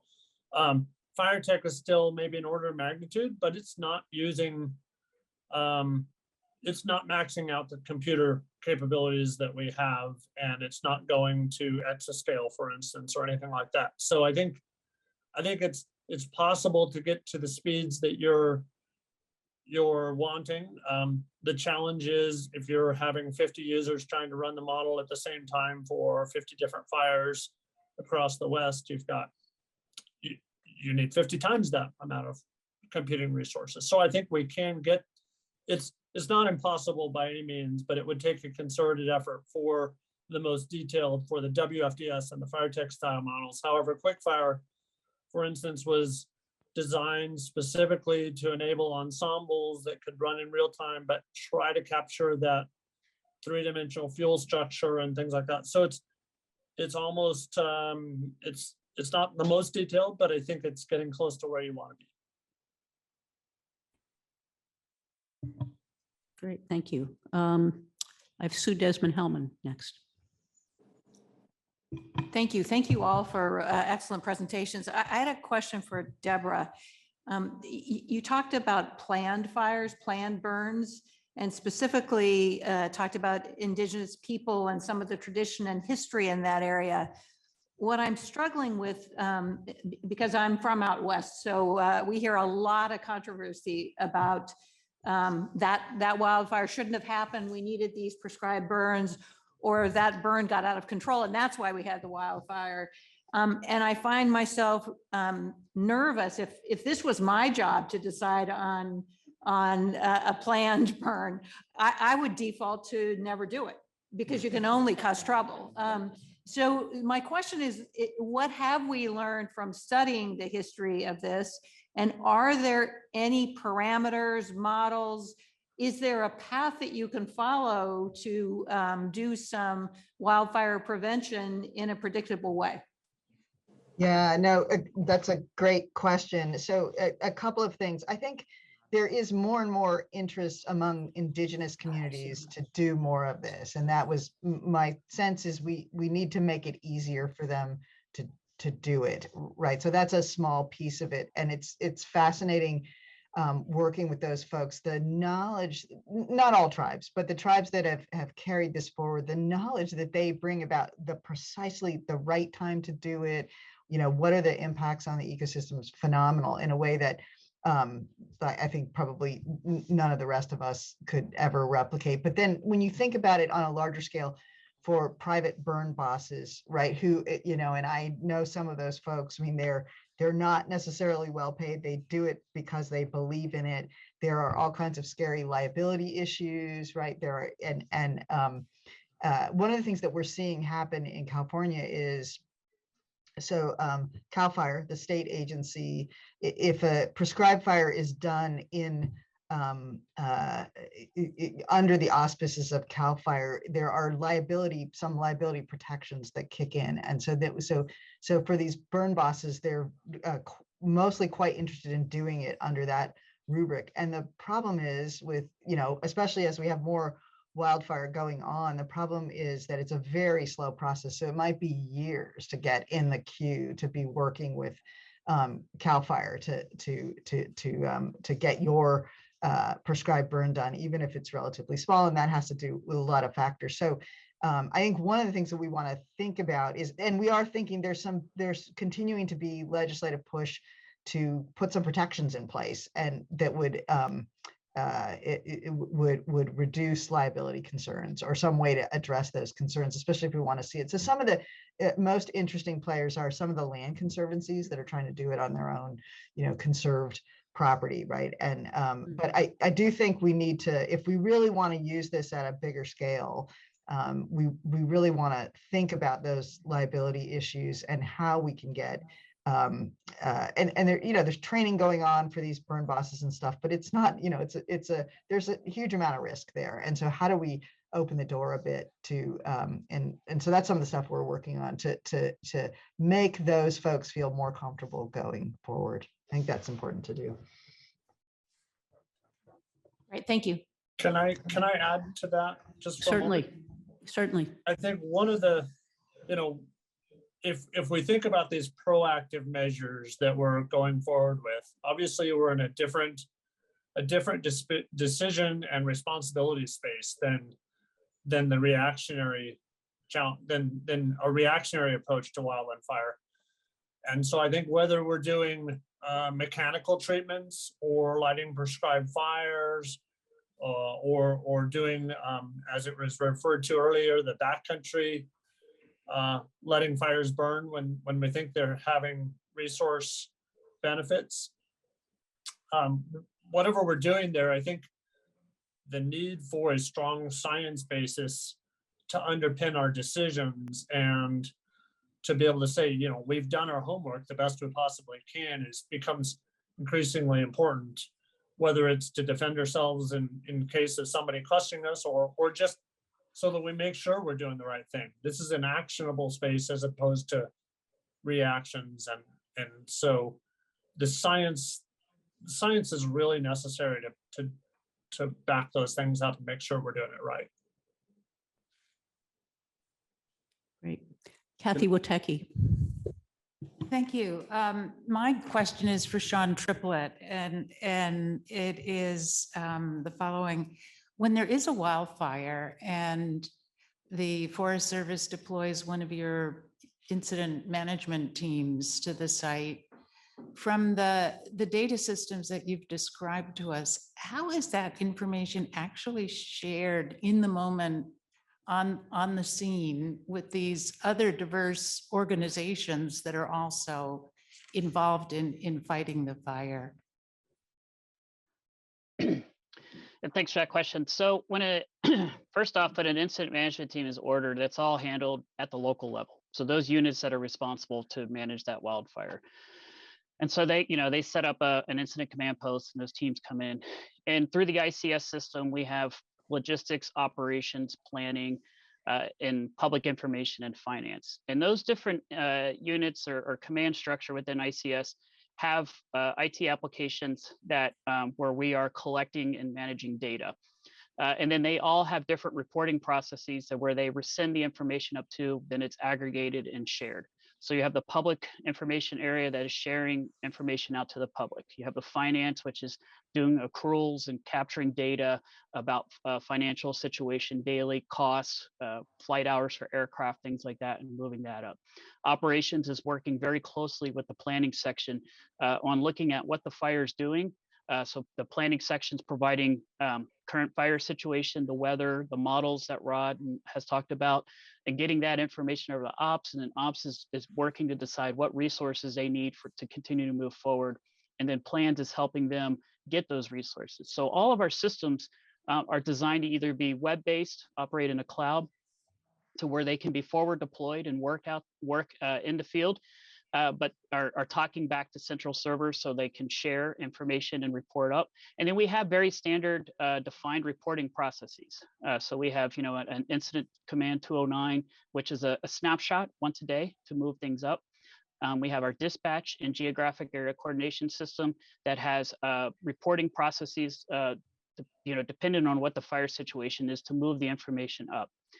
All that is happening, as I go back earlier, because we've built common standards for reporting, and we've built common standards for moving data back and forth to support those operational decisions and data flows. And so the short answer is we have systems that are built to track the information that's in those different incident command organizations. And then they also all have associated reporting processes to move the data up. Now, where we kind of get a little sideways is sometimes we ask the system to produce information it really wasn't designed to do. So like Dustin earlier was talking about our resource ordering system. At times people try to use that to look at drawdown and resource availability. But there's a lot of different factors that go into calculating, that information. And so that system, like Dustin says, really designed to move resources back and forth. I need XYZ, I order it and it shows up. Doesn't really give you a real-time statusing of what that resource's availability is to come to you and support you in fire and or when it returns. So simple answer, cloud-based systems that are designed to be forward deployed. And we basically build a city. We can walk into a field full of cow pies and stand up a whole city to feed firefighters, to support firefighters, have all the IT infrastructure we need, and then we scale that up and down based on the need, and then we will move away when the fire's done. Great. Andrea Goldsmith. Hi, I think this question is for Dustin and Sean, but if others want to weigh in, that would be great. So my question is, do you currently use robots or drones or autonomous vehicles in how you fight fires? And if the engineering community could build these for you of any size with advanced mechanics and dexterity, enabled with machine learning and optimization and decision-making, how might you use that to fight fires? I'm going to say that's going to be a Sean question. From an end user, we are willing to use them. We will certainly deploy them. They are becoming more and more available, and they're becoming more and more available out of their shop, and we're seeing great benefits from them. But your level of questioning, that's a Sean question. So Dustin's right. So we have a very robust unmanned program. It's a partnership between the Department of Interior and the Forest Service. We're continuously evolving how we use those unmanned systems. Initial push for the unmanned systems was to get them up and do the imaging and the mapping of the fire. And now we're looking at how they can act as comm relay towers for us. We're using them quite extensively right now in the Southeast to actually support prescribed fire operations. So instead of having helicopters fly low and slow, we are putting unmanned systems up to help ignite fires and put fire on the landscape in that prescribed fire situation. We also work very closely with our state partners who are putting up unmanned systems for us to use when we're fighting fire.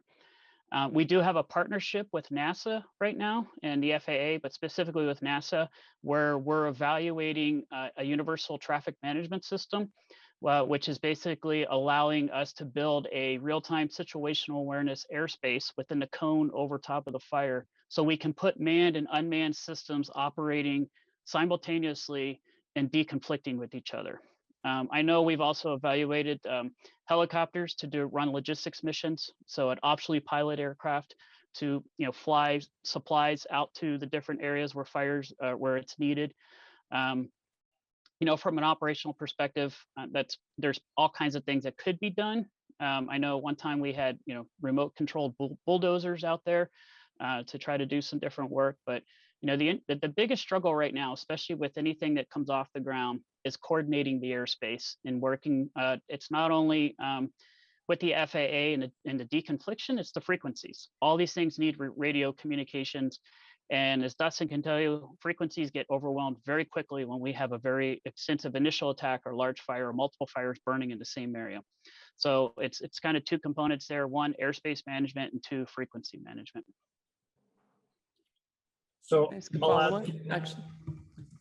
can I add one more thing to that? There is additionally some burgeoning research about using drones, for instance, to get much more detailed fuels information as well as, and you can think of that, once you have an incident that you need to look ahead for, but you can also think of that in a prescribed fire or other contexts as well. So follow-up question. You mentioned the frequencies get overwhelmed. My specialty is actually wireless communication. Is that an area where you need better technology to be able to communicate? And then also, it seems like there isn't a lot of focus on terrestrial robots and vehicles. And I'm wondering why, as a kind of someone not familiar with this area, seems to me like there could be a lot of value to things on the ground that are automated and unmanned. Okay, I'll handle the first question. Frequencies. Yes, frequencies are always a problem. So there's just your standard push to talk frequencies that we're struggling with, and of course you have your air to ground frequencies and that's just simple communication infrastructure. And then there's also the wireless communication that you're talking about. We've done testing with MAN-A or mesh networking, Bluetooth enabled devices to share location and communication deprived areas, which is most of the areas that we operate in for firefighting. One of the big hurdles that we had to get over just to do pilot programs of flying high altitude aircraft was the frequency management. Putting a 5-watt broadcaster up at 50,000 feet gets people a little nervous. And so you have to, there's a lot of things that have to go through there. And several years ago, we did an optionally piloted test in California, actually out of Monterey Airport, and the hurdles we had to go over just to get a temporary waiver to do some frequency management in that area. Again, high traffic areas, San Jose, San Francisco, Oakland airports. We were able to do it, but that was kind of a one-time shot. For the terrestrial side, again, that's not really my expertise. I know, there has been testing, like I said earlier, with bulldozers. I'm not sure if Dustin knows of anything with like water tenders or engines, but I would imagine, it's probably something that anyone would be interested in, but considering the terrain and conditions we operate in, it would be very interesting to see how that program or project came about. From a resource perspective, it's one of those, is the juice worth the squeeze kind of things. If we had to look to put where our efforts are going to be, right now, just trying to get the unmanned systems in the aircraft or in the aviation world is a big focus of ours. And dedicating more resources to look at terrestrial, not going to turn down the offer, but something we'd be interested in. Okay, I've got Joe Kiani next. Joe. Thank you so much, Maria. Thank you for excellent and complimentary presentations. My question is, what percentage of the wildfires are due to arson, power lines, lightning, and is there a economic viability in burying the power lines if they are a big part of the problem? I'd say I can probably start with that. It's a really good question, and one we of course watch a lot. I can speak for Southern California, where the large majority of our fires are, we'll say they're man caused, whether it be from vehicles, careless human activity, or left campfires, or arcing electrical equipment. The 95+% of our fires are caused by humans, by human interaction, and not by dry lightning. As you see across most of the Rockies and the Sierras, there are advantages to burying lines, of course. A high majority of our electrical fires are caused by line-to-line arcing in the wind, or lines touching, or transformers blowing. And I know I can't speak about PG&E because we don't work with them, but Southern California Edison, who covers my region of Southern California, they are definitely focusing energy on that, on hardening their grids, on hardening their connections, on burying critical lines, on monitoring them. They're definitely a partner in this space. I think through liability reasons, they've really joined in a partnership with public and private entities. So it's definitely something to look at. Yeah, and I'd just like to add, we do have a partnership with the Department of Energy, specific the Oak Ridge National Lab. It started out as a sensor program. They were actually building a sensor to detect asbestos in the fire. So when you get fires burning up in the vermiculite in Northern Rockies, where we have abandoned asbestos mines, that's another environmental hazard all its own. Wow. That actually morphed over into them doing some testing and sensor based to look at power lines, and looking at through the multispectral scanners where the metal was fatigued or the lines were having issues. And as Dustin mentioned, PG&E, San Diego Gas and Electric, Edison, Bonneville Power. I know the power company here in Colorado, the Idaho Power, where I live here in Idaho.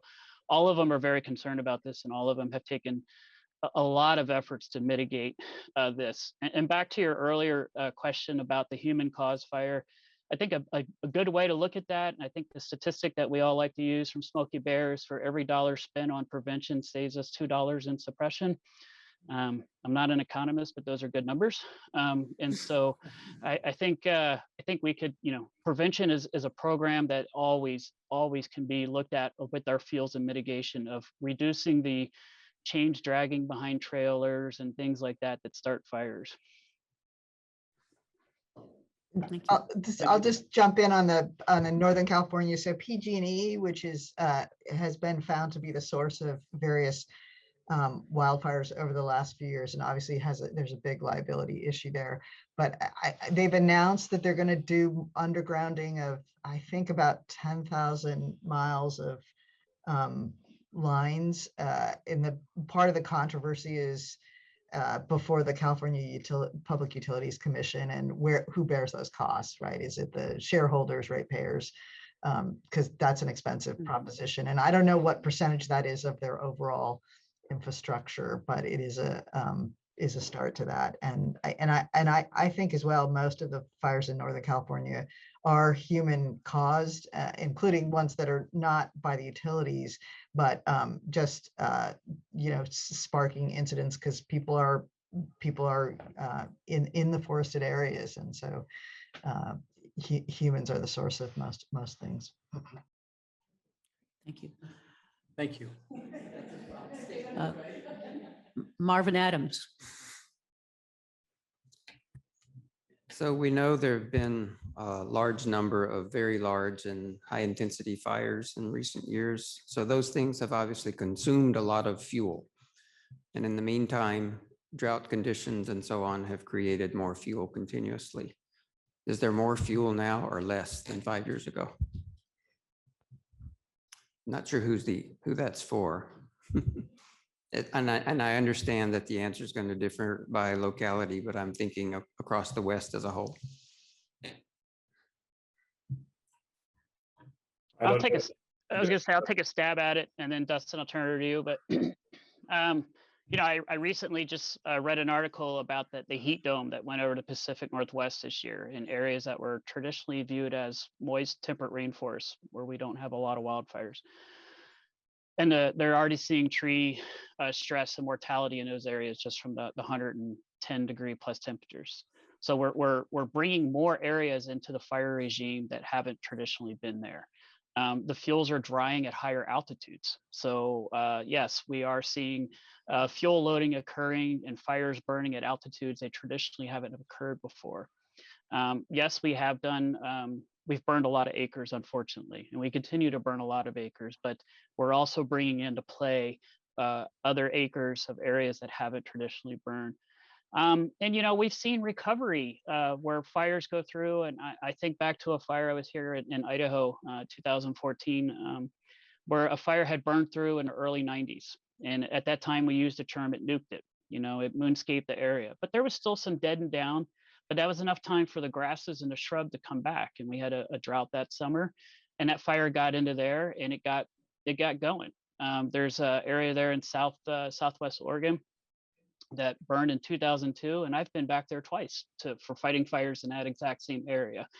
And then what Dustin deals down there with the chaparral and the manzanita and everything, rapid regeneration of those areas.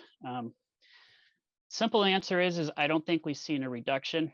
I think we still continue to see increases, especially as the climate changes and dries out areas that traditionally haven't seen fires before. If you really want to think about for your folks back there in the east, Gatlinburg, Tennessee, not traditionally thought of as a wildfire area. The winds and the weather made it a fire area, unfortunately, at one point.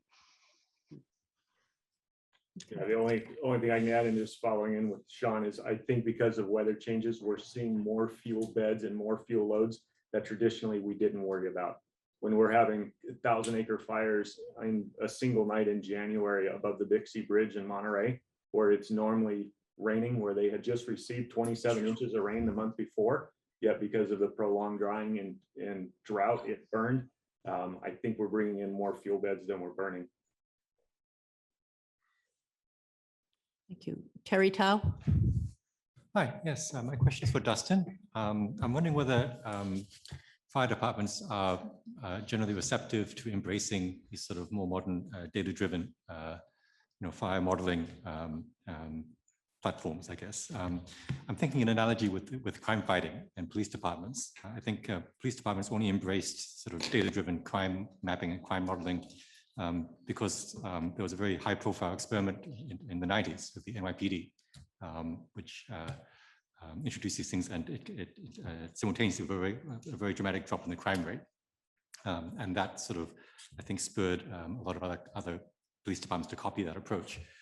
Has there been kind of a similar success story in the firefighting world of using modeling and to sort of dramatically improve firefighting?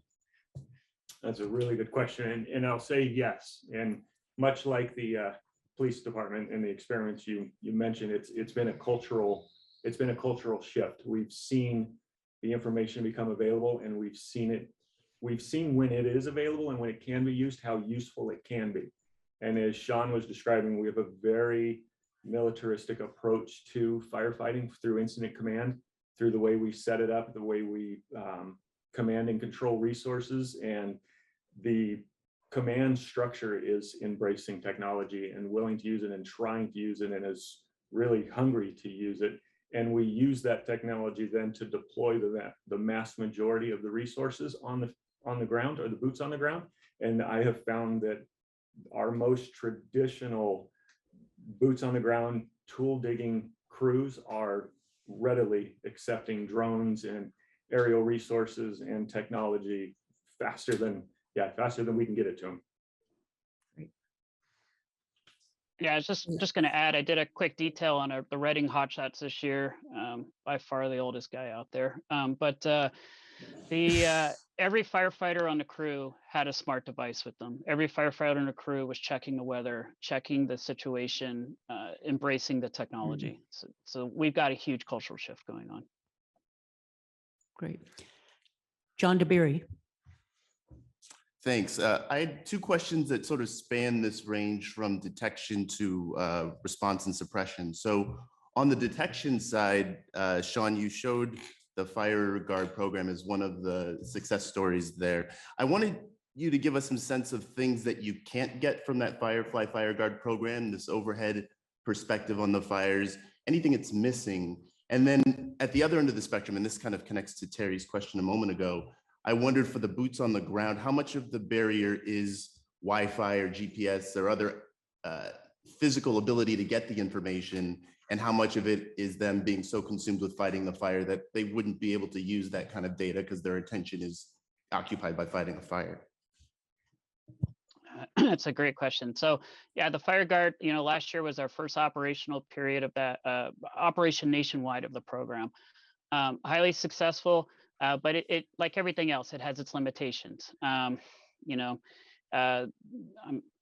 thermal scientist, radiation and heat doesn't do very well with water vapor. So anytime you have high levels of humidity or clouds, anything that's going to be trying to do that work is going to have issues. It's not a tactical tool. That's one thing that we let everyone know. It's not designed to make tactical decisions off of. There's still quite a bit of work required by humans in the middle. They're aggregating data from a lot of different resources. So excellent opportunities for automation and working the ways to make the data more progressive in terms of by the time it hits the human, that they don't have to do as much analysis. And so I think, where it really falls short is probably in the automation, very human intensive, adding additional capabilities to it. As we know, there's more and more resources becoming available between cameras and commercial and our international partners, bringing all that data together to provide a more tactical approach for our end users. And then to tag on to your second question, I go back to that last mile communication. The story I like to tell everybody is I live here in Boise, Idaho. If I'm driving very fast, it's a 8 to 10 hour drive to Missoula, Montana.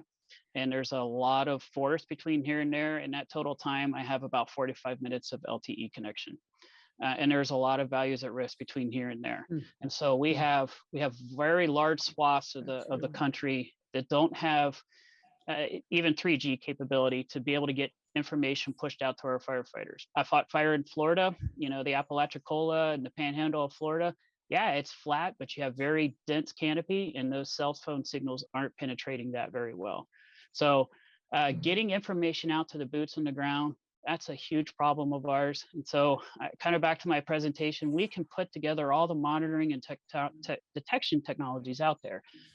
But if we can't have an interoperable communication system that reaches out to the pointy end of the spear in military speak, we're not doing anybody any good. So that communication backbone really needs to be upgraded.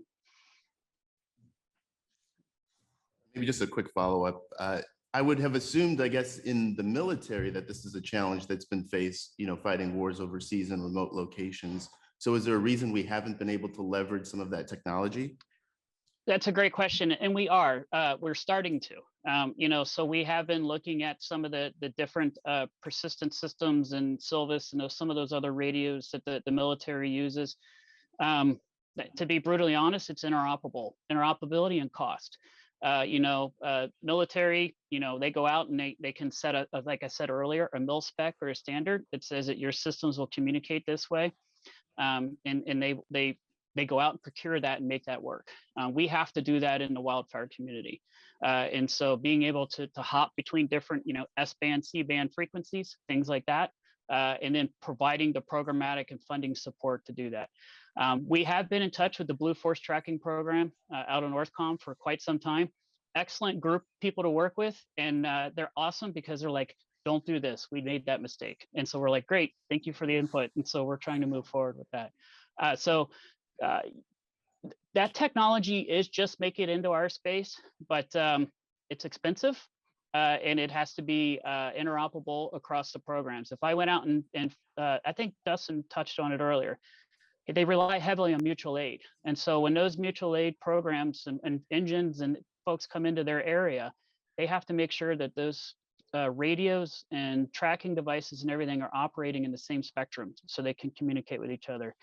And we've seen that. I think we probably saw that on the Colorado fire this year when when you get into 800 megahertz and the first responders that work in the urban interfaces, and then you bring in the wildland, there's a break right now, and we need to be able to close that gap.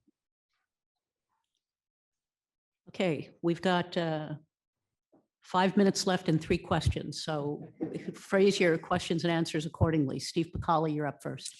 I've been sitting here thinking about, Rod, your answer to Eric's question about why there isn't a catalog of past fires against which you can check the ability of models to predict what they do. And in any field, right, there are very few in which force of intellect can develop a forecasting model. You have to have a data set against which you can assess and develop a skill score. We've seen it again and again and again. And other fields have, especially if they're focused on disasters, have developed extensive operations to do that. That includes forensic work after an event took place, because they acknowledge that it's really difficult in the line of fire to gather all the information you need.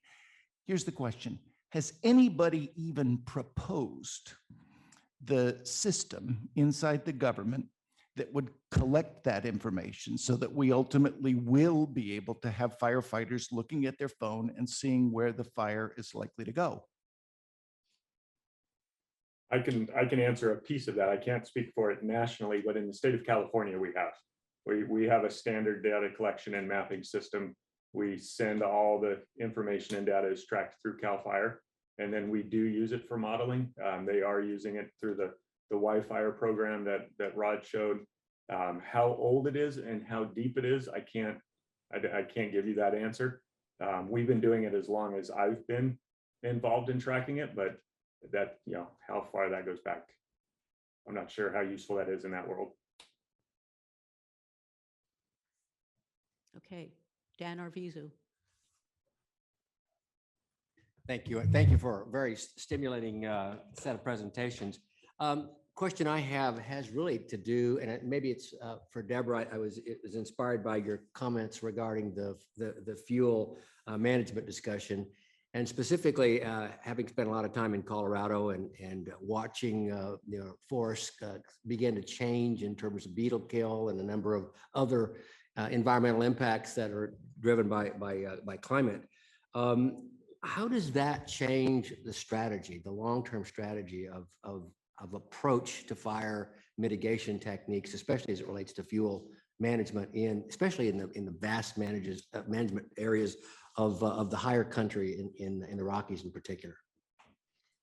Yeah, thank you for the question. I'll go first. Maybe others have some thoughts about this too. So I don't know the specifics as well in Colorado. I would say we've got similar situation, for instance, in the Southern Sierra, like a lot of beetle kill happening there from the drought in the mid-teens, and now we're back in a drought. Or maybe we never came out, we were just in a little rain lull.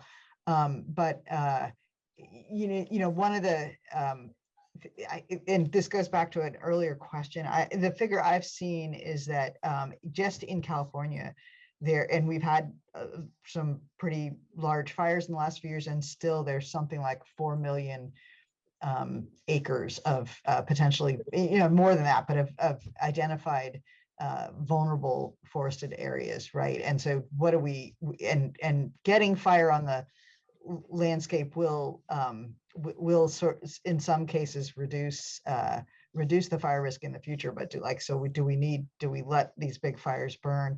We've had some pretty catastrophic fires in the Southern Sierra because of all the beetle kill. I would be interested if Rod or others know how to integrate the science in thinking about how to go forward in those areas. So backcountry areas or areas that are not close to communities of people. we're not likely to do a sufficient prescribed burning or frankly enough, thinning to actually really address the question. And, as more and more areas become vulnerable, I think we really need to be using those science models to help us make some predictions about, where and what we should be doing. So I can comment a little bit about some of the exciting things that have been going on in terms of the research of the interaction between fire and other disturbances, namely insect mortality, for instance. There's actually been quite a bit of work on that. And a lot of it using models, for instance. And the first response is that it's not a one size fits all, and it's actually a very transient set of interactions. And that, for instance, the first, a couple years after the kill, when you've got the red needles on the trees, you have this very flashy environment where fire can spread very intensely and very vigorously due to the fact that you've got these dead needles that are, or dead leaves or needles mostly, I guess, that are high on the trees. Once those needles fall to the ground and you go into what's called the gray stage, but the tree trunks are still standing, you might actually move into an area where you would sustain fire, but it might not be that intense because now all the fuels are on the ground and they start decaying and things like this. But then some of the stuff coming out of British Columbia recently is showing that once those boles of the trees or the tree trunks, once they fall down, now you've got a lot of down large woody material that greatly increases the 100,000 hour fuels. That's the thick fuel on the ground that has long residence times. And when that in extended drought, that can be really cause a big problem. So I think it's a very transient intersection where if wildfires come through at the right time, it might not be that big of an extra hazard, where if it comes through at the wrong time, especially after drought, it can be very severe. Thank you. Bill Dolly, let's wrap it up here and be succinct. We're over time. Yeah, so to respond to Rod's comment earlier, I'm curious why satellite communication isn't the answer to monitoring where the firefighters on the ground are. Between Iridium and Starlink, and they're readily available, and Garmin sells this little thing called InReach for a couple $100. Yeah, that will send anybody's GPS position to a satellite every 10 minutes. Is there some barrier that keeps that technology from being deployed? So this past summer, we actually tested and evaluated all those systems. So Starlink, we got out onto a fire and had a very big success with it. And so we're looking this year on how we can continue to use Starlink. When you're talking about those inReach devices, that is exactly one of the devices we tested. The disadvantage to that is it's a short burst Iridium, so it's pinging back a location. That firefighter carrying that device has no way of knowing where everything else around him. There's just not enough packets to be able to go back and forth on there. There is some high bandwidth satellites that are not, that are readily available. Again, that would incur quite a cost, though, to have that type of communication to go through, like TDRS or some other type of large satellite communication system. So we have tested and evaluated those. There are some limitations to those, but really, a firefighter driving around with a device that pings their location back to the mother strip is not going to reduce the risk or increase the situational awareness of the firefighter on the ground. It has to be bidirectional, and that communication has to be able to support them. So, yep, we've tested those. We've looked at AT&T FirstNet and Starlink and a lot of those different communication systems, but they do have limitations out there. And the big one being just it's a short burst Iridium. So you can get across maybe the ID of the ID of the device and a lat long and some other information about it. Okay, Dustin and Sean, Deborah, and Rod, this has been extraordinarily informative, and you've given us a lot of good ideas for how to help you. So we'll put our heads together, and I'll close the session, but thank you all for your contributions. Well, welcome back, everyone. After a brief break, PCAST is reconvening now, and welcome to all of those who are listening. We're going to have a conversation about improving scientific communication. Back in the day, when I thought all it took was for people to have evidence in front of them for rational decisions to be made, I guess I was a bit of a follower of René Descartes. I've recently learned that David Hume won the Super Bowl against René Descartes when he said, "Reason is a slave to the passions." We have seen the passions and what has happened when reason was somehow run over top of, especially in the course of the last 2 years with the experiences with COVID-19 and such things as vaccines and whether they're safe and effective, where even today, 50 million Americans have not yet received their first dose because of fears that this is not safe and effective, fears that have been very much built up by comments on social media, but not always just on social media. So we have a serious issue, despite the government's effort during that very difficult 2 years to promote science communication of valuable, well-validated information. We have not been, in many instances, successful in achieving that with all of the other winds that have been blowing. So we want to see whether there is an opportunity here for PCAST to play some useful role, since we are the President's Council of Advisors on Science and Technology. And therefore, if there is something the government could be doing in terms of improving our approaches to science communication to build trust, then that might be a very important thing for us to consider. This is not a conversation, though, that is going to be decorated by the fact that we already have a working group that's done a lot on this. This is very exploratory. I have heard that several of our existing working groups on other topics have highlighted the need for public communication to be better enhanced as part of their work. But today, for this session, we're going to talk specifically about that.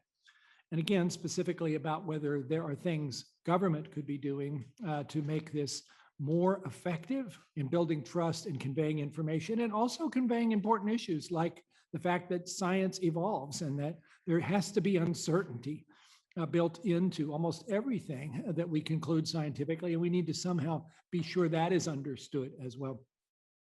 We have a terrific group of 4 speakers who we have asked to come and help us think about this. I will mention all of them now, and then they will come forward with comments, and then we will have time for what I imagine will be a rather vigorous discussion with PCAST members, because I think everybody has a pretty strong sense that this is a really important issue. Our speakers, first we will hear from Arthur Lupia, who is the Gerald R. Ford Distinguished University Professor at the University of Michigan. His research examines how people make decisions when they lack information. His areas of expertise include information processing, coalition building, and science communication. Beyond research, he leads or works with many organizations to develop more effective communication strategies. He will be followed by Consuelo Wilkins of Vanderbilt University, where she is Professor of Medicine and Senior Vice President and Senior Associate Dean for Health Equity and Inclusive Excellence. She studies integrating social, cultural, and environmental factors into clinical and translational research. And engaging racial and ethnic minority communities is one of her focal areas. Then we will hear from Jessica Holman of Northwestern University.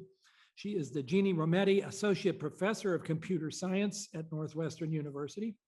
She directs the Midwest Uncertainty Collective. That's an interesting title, a lab devoted to improving decision-making from data.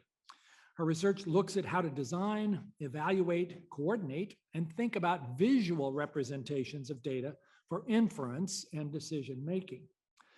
And then finally, we will hear from Kathleen Hall Jamieson, the Elizabeth Warr Packard Professor at the Annenberg School for Communication of the University of Pennsylvania, where she is also director of the university's Annenberg Public Policy Center. Her research is devoted to ensuring the integrity of facts in public discourse and development of the science of scientific communication to promote public understanding of complex issues. And let me say, though, I started off mentioning COVID as a particularly challenging recent situation as far as science communication. I hope we can talk about this even more broadly than that. And certainly such areas as climate change come to mind, because this PCAST is very committed to trying to address those issues as well. So without further ado, let me invite Arthur Lupia to be our first speaker. Thank you very much, Dr. Collins and members of PCAST. Thank you for having me here today, and thank you for your service to the nation. Before I begin, I'd like to define a word, and that word is fidelity. By fidelity, I mean being faithful to the scientific method and truthfully representing a scientific corpus. The word fidelity is going to play an important role in this presentation, so let's get started. American science, leading the world in so many critical areas, creating opportunity, fueling discovery. But can we do better at using science to improve people's lives? A challenge is that many people ignore or reject scientific information that can help them. For example, Hurricane Ida was a historically powerful storm. NOAA forecasted Ida's strength and trajectory with unprecedented accuracy. Yet when the same agency sent information warning people about the storm, thousands of people ignored it. As a result, Hurricane Ida was much more deadly and damaging than it needed to be. Here's another example, the mRNA vaccine, COVID vaccines. They're an incredible scientific achievement. Compared to other recent vaccines, the mRNA vaccines are incredibly safe and effective. And NIH fueled this achievement in so many ways. And yet when the same agency sent out information telling people about the vaccine's benefits, millions of people ignored it. As a result, the pandemic has been and continues to be more deadly and damaging than it needed to be. In both cases, the underlying science was great, but communities suffered and people died because there was a problem with information. Can we do better? It's tempting to blame others for the outcomes. We know that people on social media, some members of the press, private companies seeking to hype a new product, and conspiracy theorists, among others, exaggerate, overclaim, or misrepresent scientific findings. And I don't know that we can change them, but I think we all believe that the United States government can communicate science more effectively. So I offer some things and an idea for PCAST and others to think about that can help the White House and government science agencies communicate more effectively. The idea is called Fidelity First. Fidelity First is based on the premise that we have a lot of great science, but we sometimes struggle to have important information seen as credible. The plan builds on scientific findings about how people learn, on existing efforts to promote evidence-based policy, and on the Biden administration's memorandum on restoring trust. So let's first look at some of the underlying science, and then we'll talk about the Fidelity First idea. So a few facts. Fact number one, brains are incredible. Clusters of neurons like these produce everything we believe and know and remember and feel and understand. And one of the great things they do is they allow us to make instant assessments of complex stimuli. For example, what's on the screen? The correct answer is dots. Lots and lots of dots. There's no large tree on your screen because if there was, your screen would probably break. So if you look really closely, you can see the dots. So your brain turns the dots into trees. And that's lesson number one. How brains interpret information isn't always obvious. But what does this mean for you and me and for government science? Well, one thing it means is I can't teach you anything. The only thing I can do is make variations in sound like I'm doing with my voice right now, and create variations in light like I'm doing with my hands and like I'm doing when I create or move slides. Your brain turns the variations in sound and light into thoughts and memories and ideas. And in fact, almost everything that's interesting in an active learning happens between the ears and slightly above of the prospective learner.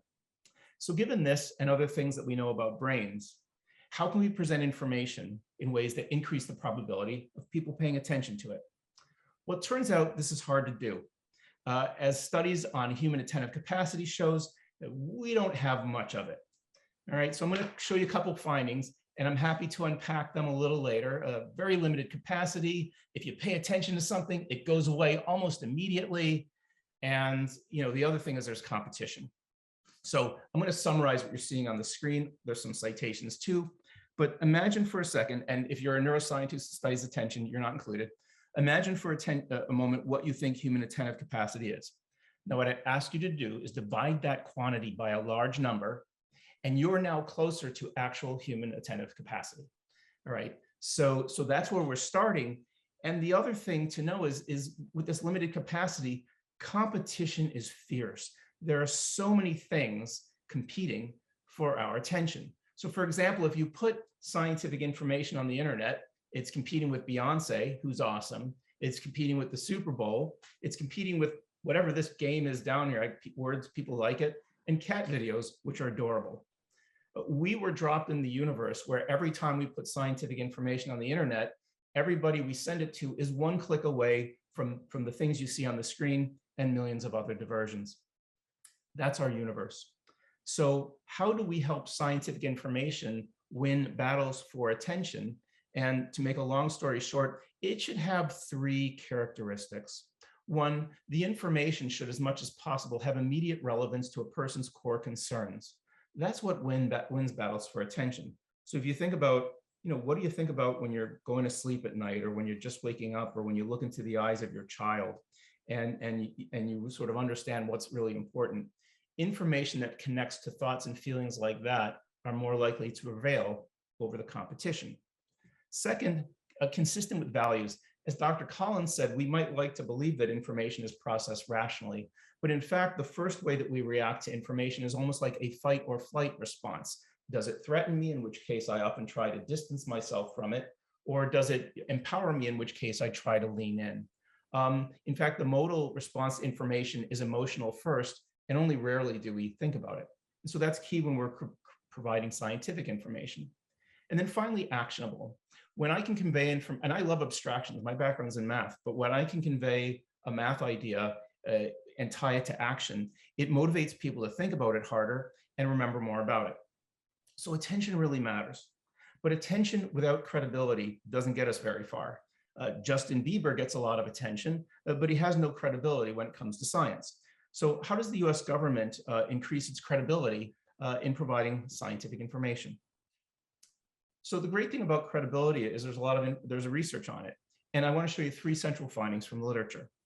1, credibility is not inherent. It's not an inherent characteristic of it. You or I just don't have it. That's not how it works. A person can have 3 PhDs, 1,000 publications, and not be credible. Another person can have no PhDs and no publications and be really credible. Why is this? And the reason is that credibility is bestowed by listeners. Credibility is the outcome of an assessment by a person who's trying to figure out whether or not to pay more attention to information. So what is the assessment like? And I'm just going to focus on source credibility. What makes a person or an organization credible? We can talk about words in a second, and Dr. Jameson will talk about the power of narrative, for example. What really affects the credibility of a source is perceived common interest times perceived relative expertise. By perceived common interest, I'm thinking about the extent to which a listener believes that a speaker wants her to achieve an important goal. By perceived relative expertise, I mean the extent to which a listener believes that the speaker knows more than she does about how to achieve that goal. One without the other isn't enough.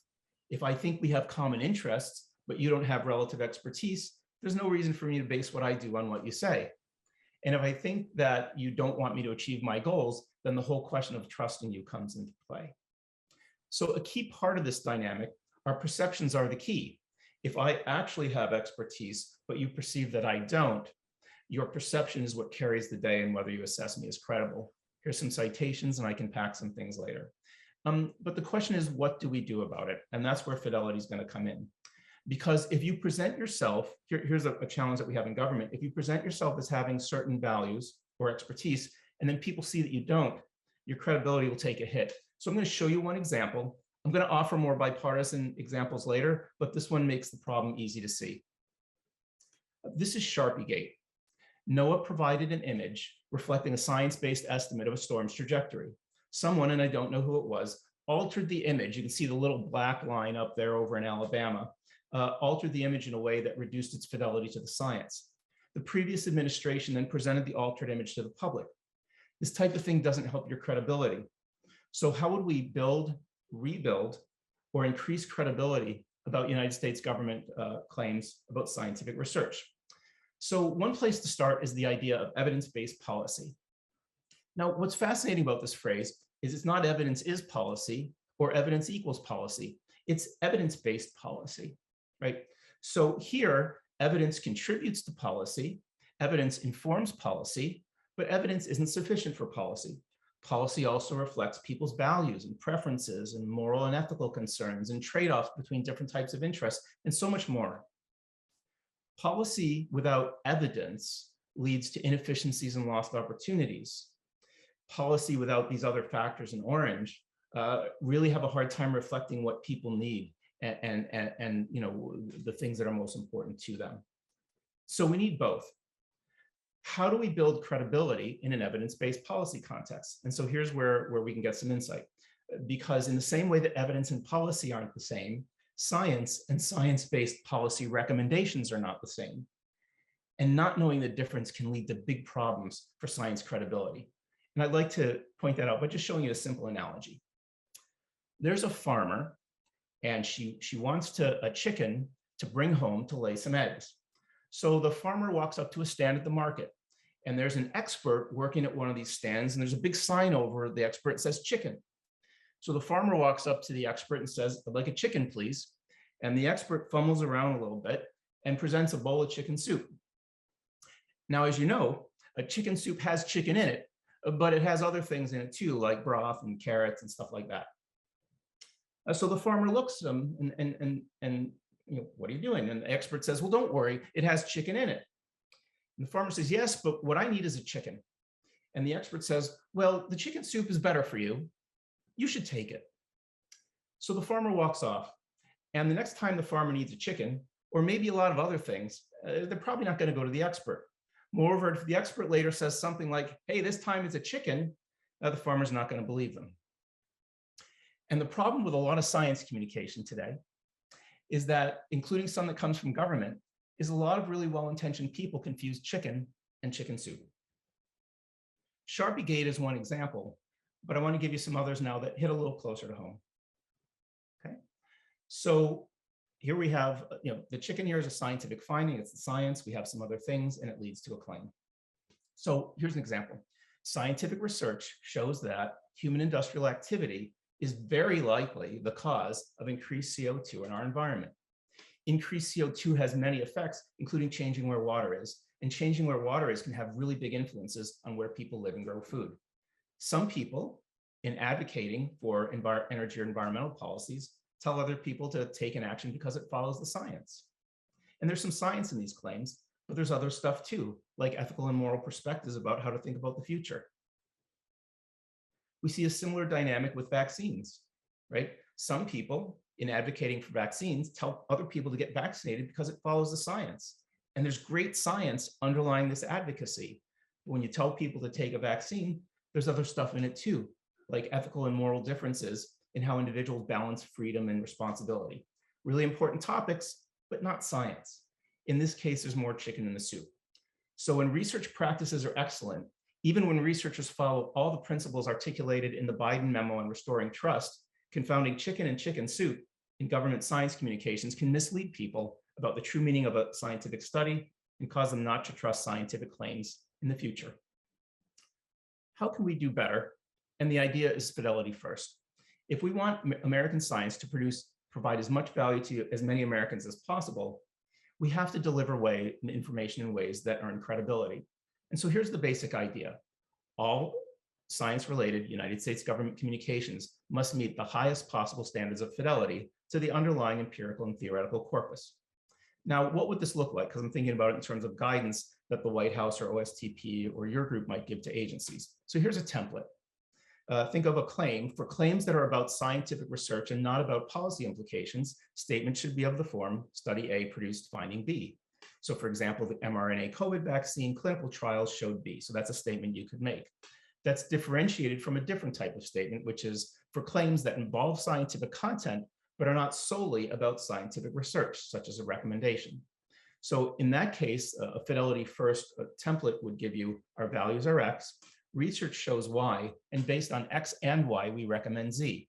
So a clarifying example would be if you share a particular set of values, taking the vaccine is the most effective way to achieve your goals. Guidance like this will help public servants communicate effectively, and it'll also benefit the public too. Imagine where we'd be if more Americans were certain that the science parts of the United States government would never waver from the idea of putting fidelity first. Public commitments like these can create expectations for some Americans that don't exist today. They can increase motivation for people across the country to pay attention to and believe critical information that can save their lives. So that's a couple of ideas for you and a proposal. Thank you for your consideration. Arthur, that was fantastic. I think you really got a lot of people already pretty interested in thinking what we might be able to do here. Let's move next to Consuelo Wilkins, please. Thank you so much for the opportunity to share some of our work and perspectives around how to communicate with, effectively communicate with diverse communities. And I will try to build on some of the themes that Skip brought forward, but my focus will be more along the lines of trust than fidelity. And some might say that they intersect. So I'm going to share examples from our COVID-19 health equity workstream, which was part of our COVID command center at Vanderbilt. So early in our journey, this slide is actually from April 2020, we identified several substreams of work that we thought was necessary to combat some of the health inequities we expected to see and we're already seeing early during the pandemic. So our first on the list was actually effective communications. And we were seeing early on these horrible, of course, disparities, inequities, and outcomes in COVID-19. And we're thinking not just about our patients, but also about our employees, especially those who we were calling now frontline, but are in roles that were not delivering clinical care, like food and nutrition, environmental services. You know, what kinds of information might they need about this emerging disease, and how do they protect themselves, and how might they need information differently, as well as how they might actually interpret information differently. So throughout my presentation, I hopefully will try to challenge this idea that people who are coming to different conclusions or making different decisions, that it's about being rational, because part of what they're bringing to the table is a lived experience that is different from many of us who are the scientists and the healthcare providers who are doing this work. So during our developing our COVID-19 workstream, you know, it was really important for us to try and disaggregate the data as much as possible by race, ethnicity, preferred language, and again, to the degree possible, social factors, socioeconomic factors.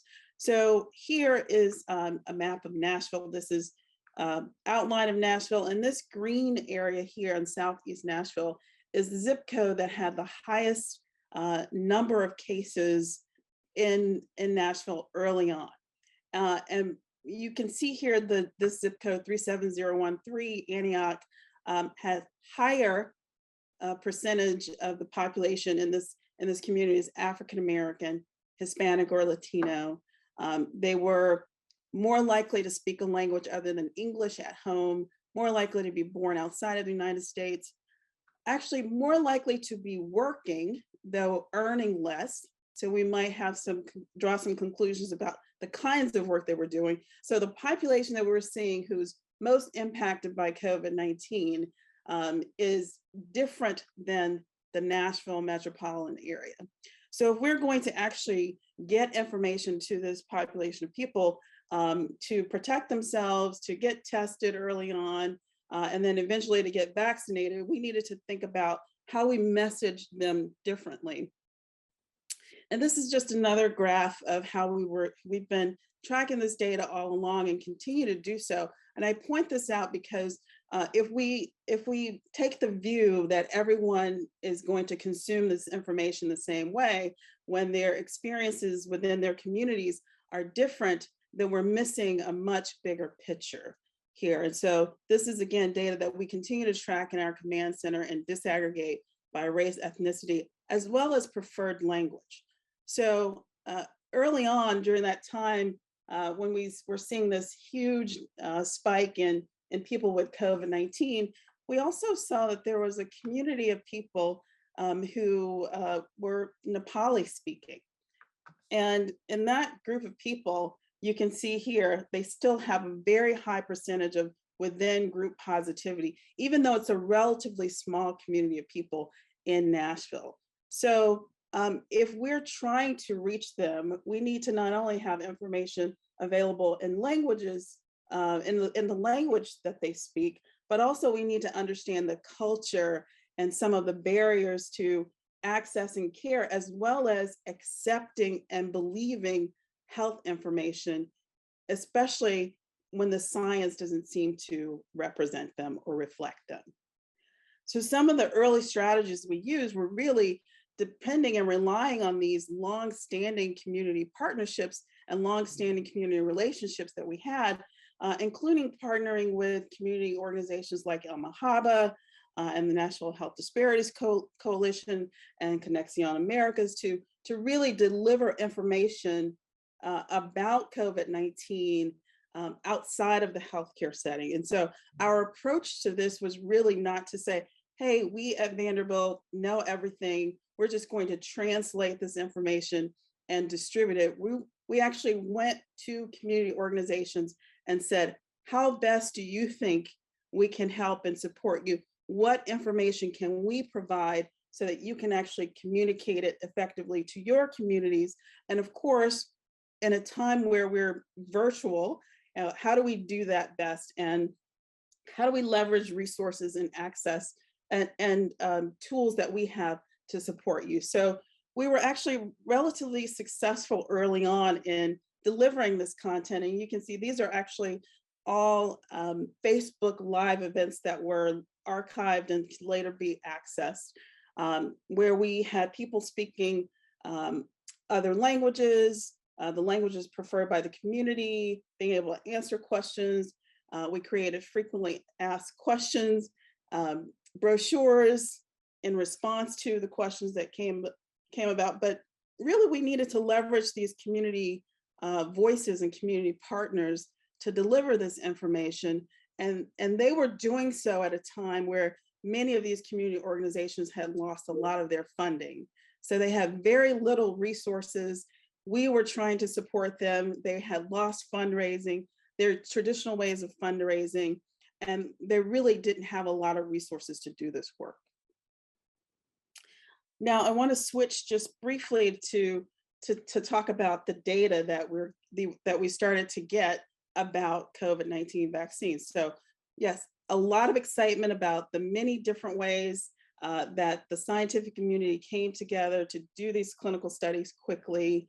And now we have 7 different studies shown here of COVID-19 vaccines. So information is being created, science is being conducted at record speed, and now we have all of this information that needs to be shared with the community. And a lot of questions are arising. Can we trust this? Is it happening too fast? What do we believe? How are we represented?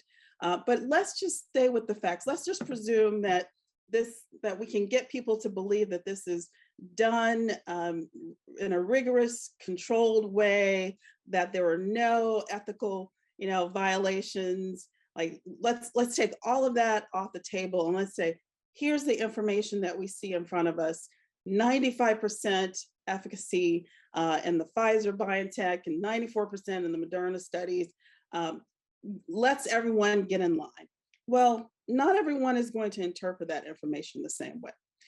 if you are from a community, if you're from a background of people where you've been historically abused, marginalized, left out of clinical treatment, access to care, then you are not necessarily going to trust that the 5% of people who didn't, that the 95% of people who are in that were efficacious for, that you're included in that. You're more likely to believe that you're in the group that didn't have benefit, that you were harmed, or that you were left out somehow.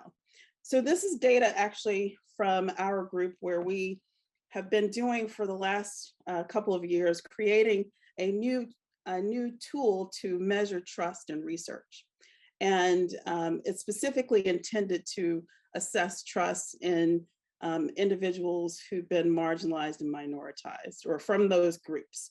And so we have found that while highly educated, well-resourced people, the things that might make them trust research information might have more to do with honesty, fidelity, someone's CV, how competent they believe you are. There are other issues or other areas of concern for people who are from marginalized groups. So whether or not they presume that there's a profit incentive, whether or not there's a belief about secrecy or privacy protections, these actually are more important in many ways than where a scientist went to school, where they got their degree. This is other data from that study I mentioned where we're developing this subscale, where we actually see differences in these questions, specific questions by race and ethnicity. So I'll just point out one for you here. The scale actually has two components. There's a trust scale and a distrust subscale. And for the specific question, medical research is secretly designed to give diseases to minority groups. Both Hispanic, Latinx populations and Black individuals in this study were more likely to endorse this than white study participants. So we have to recognize that when we see these kinds of studies and we as scientists are celebrating these as, oh, we have 10% of people in Moderna and Pfizer studies were Black, that not everyone thinks that's adequate. That they may question, why is this less than the population? And more importantly, if these populations are disproportionately impacted, then why aren't we actually having them overrepresented in these clinical trials? So there's lots to unpack in how we actually effectively communicate this information. Who's sharing it? How are they sharing it? Is the information coming from trusted sources? Are we utilizing modes of communication that people actually use? Not everybody is reading the New York Times and watching CNN or consuming health information in the ways that those of us who have more resources do. And very importantly, that we not just say it's irrational or think that people are not being rational if they're questioning or not readily accepting this. We have to acknowledge these historical injustices and validate that people have very real reasons to question and want more information, and we need to be prepared to provide it to them. So I'll just end with saying that if we're going to improve scientific communication, we have to have more diversity in the teams of people who are creating the science, and have the visions and the context and the lived experiences built into these dissemination plans. We need funds and ways to pay trusted messengers like community organizations. And some of this was tried with initiatives like SEAL, but we really made it very difficult to get money out into community organizations, into their hands. We have to understand that information can be interpreted differently, and we have to be prepared for that. We need to make sure that information is available in multiple modes. We need to move beyond just translating and going to transcreating. So creating information in the native language so that we're not just translating information from English to other languages. And we really need to consider making sure that people can see themselves in the way that we're presenting scientific information. Thank you. Thanks very much, Dr. Wilkins. Now we're going to hear from Jessica Holman from Northwestern. Dr. Holman. Great. Let me find the correct screen here.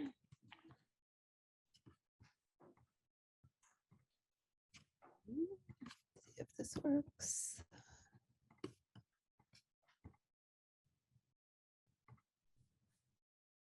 So I assume you are now seeing my slides? Someone interrupt me. Not yet. We're Oh, really? hoping.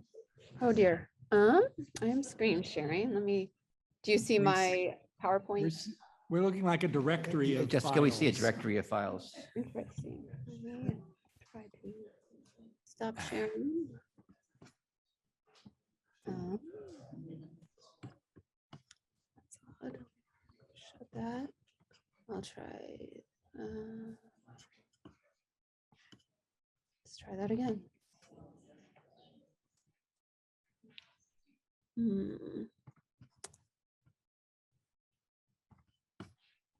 Yeah, I think this, well, we'll see, I guess. Let me try again. Something is going a little bit different than it Yes, normally now we is. see a slide that looks right. You can make it full screen. Right. Do you see my notes now, or do you see the slide? Yeah, we see the notes, so you might want to shift screens. Yeah, that's where I'm having trouble. Yeah, if you wanted to move on to Kathleen, I could troubleshoot this. It's not letting me share the other screen. Top third button usually does that. Which top third button? Go back to where you were. Yeah, right on the top, there is where you can change the different displays.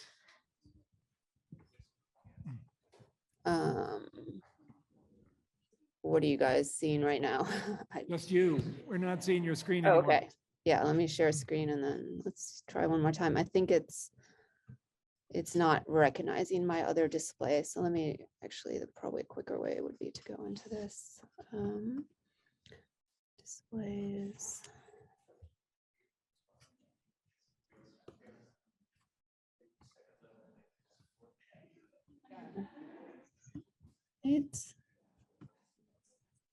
Jessica, PowerPoint has an option to shift the display mode from the notes mode to the display only.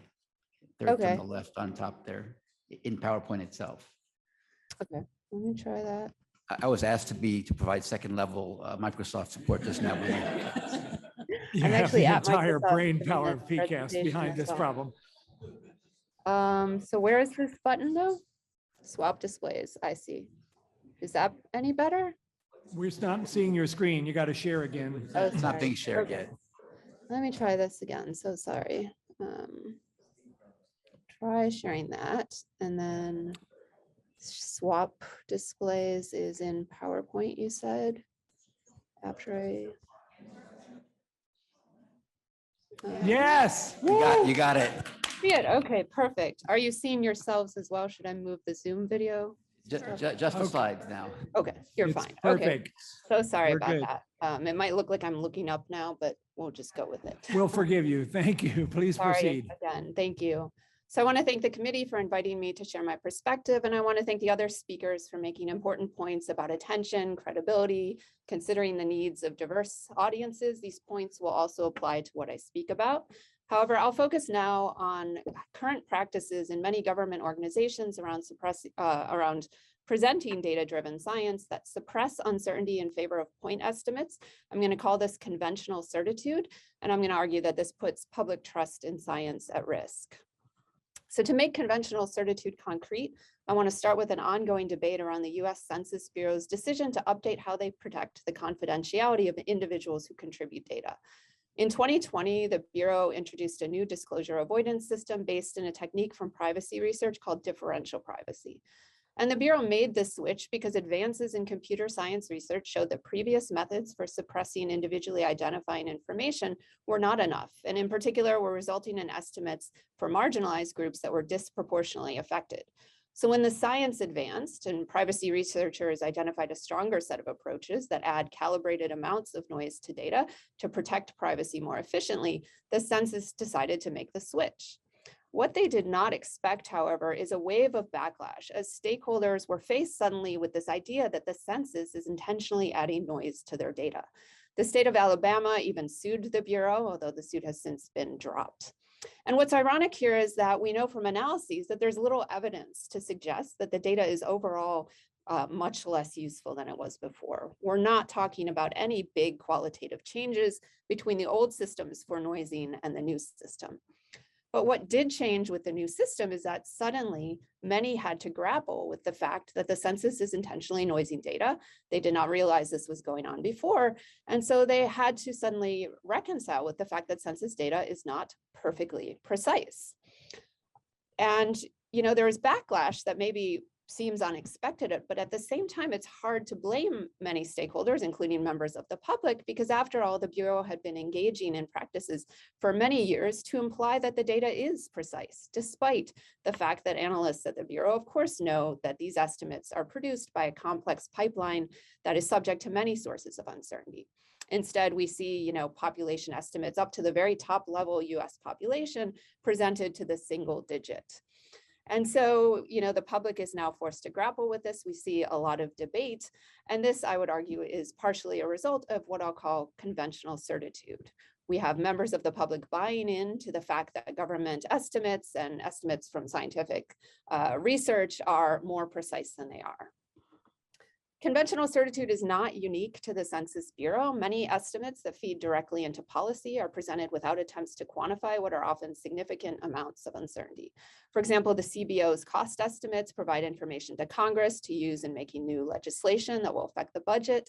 And the CBO, the BLS, the BEA are all presenting estimates of budget, unemployment figures, gross domestic product, without mention of uncertainty, or in cases like BLS, with some partial reports of uncertainty, like from sampling error, but only in liner notes that are buried sort of far away from the top level information. The CDC as well has been a source of estimates for COVID cases and deaths throughout the pandemic, sometimes reporting on scientists' estimates, but has been conventionally reporting point estimates for new cases, for death totals, even early on in the pandemic, when we knew that the input data was of very poor quality. We knew that there was massive selection bias in who was getting tested, for instance. So why are we as scientists and analysts so uncomfortable with presenting uncertainty information? After all, science is essentially a dance with uncertainty. Even when we're making precise estimates as scientists, we're very aware that we're trying to reduce forms of uncertainty, and many cannot be fully reduced. Conventional certitude arises from perceptions that uncertainty is too complex for the average person, that it'll complicate their decisions, people won't know what to do with it. And in today's ideologically charged climate as well, I think there's a worry that, you know, now that trust in science is politicized, we have to be even more careful about talking about the fallibility of estimates or possible uncertainty. There's a fear that uncertainty will be weaponized. However, what I want to argue today is that regardless of how strong these fears may be, it's critical to acknowledge that a person doesn't have to know what to do with the uncertainty in order for them to be helped by the provision of it in terms of trusting the agency providing data. So conveying uncertainty in any form sets up an implicit contract of trust with the agency or forecaster. Consider the simple case of weather forecasting. If a forecaster doesn't tell me that it might rain and I get wet, I might go elsewhere in the future for my forecast. But if they do tell me there's some probability of rain, I'm more likely to, one, make a better decision, one that adjusts to my own utility function, but also to take accountability for my action if the forecast does not realize the way that the forecaster might have thought. And so this is true even if the forecaster and I might disagree about how I should use the uncertainty. When it's presented, there's this implicit sort of trust that I can go to that agency or that forecaster for complete information. Without forthright communication of uncertainty, people also can't diversify their actions. They won't go on to acquire more information because they won't see the need. And so my first high-level recommendation is simply that government needs to be expressing uncertainty with all point estimates that agencies are making or that are coming directly from scientific research. But part two of my message today is that in dismantling norms around conventional certitude, we should also be investing in strategic communication of uncertainty. We know from research that there are ways that are much more effective than others to communicate uncertainty to broad audiences, and so we should be making use of those. So I'll describe some specific strategies. First, we know from research in uncertainty communication, not all formats are equally effective. So text expressions, for instance, like saying an event is very likely or it's doubtful, can seem simple and therefore preferable, but they're often too ambiguous to guide decisions in many cases. So whenever possible, we should quantify uncertainty. And even better, we should visualize uncertainty information, visualize distribution in place of or along with point estimates. Why? Well, visualization is an engaging format for many. It attracts attention. It makes information more salient. And what we visualize implies what we care about. When we bury error estimates in, more comprehensive reports that have to be, obtained through many more clicks on links on the website, this implies that they don't matter.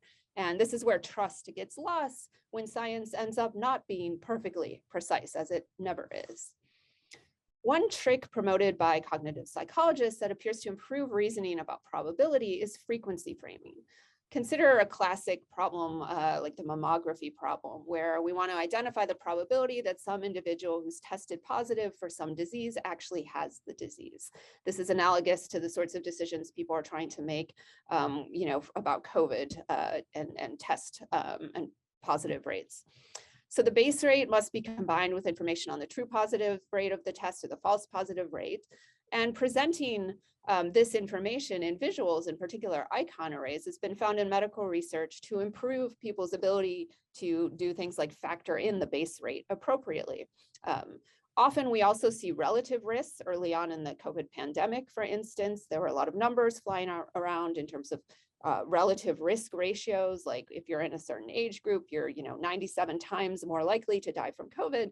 And there was a lot of confusion about those numbers because people take a number, even if it's a relative number, and they react to how big the number seems, for instance. When we visualize information and we use a frequency format like paired icon arrays on the right here, people grasp both the absolute information, but also the relative information.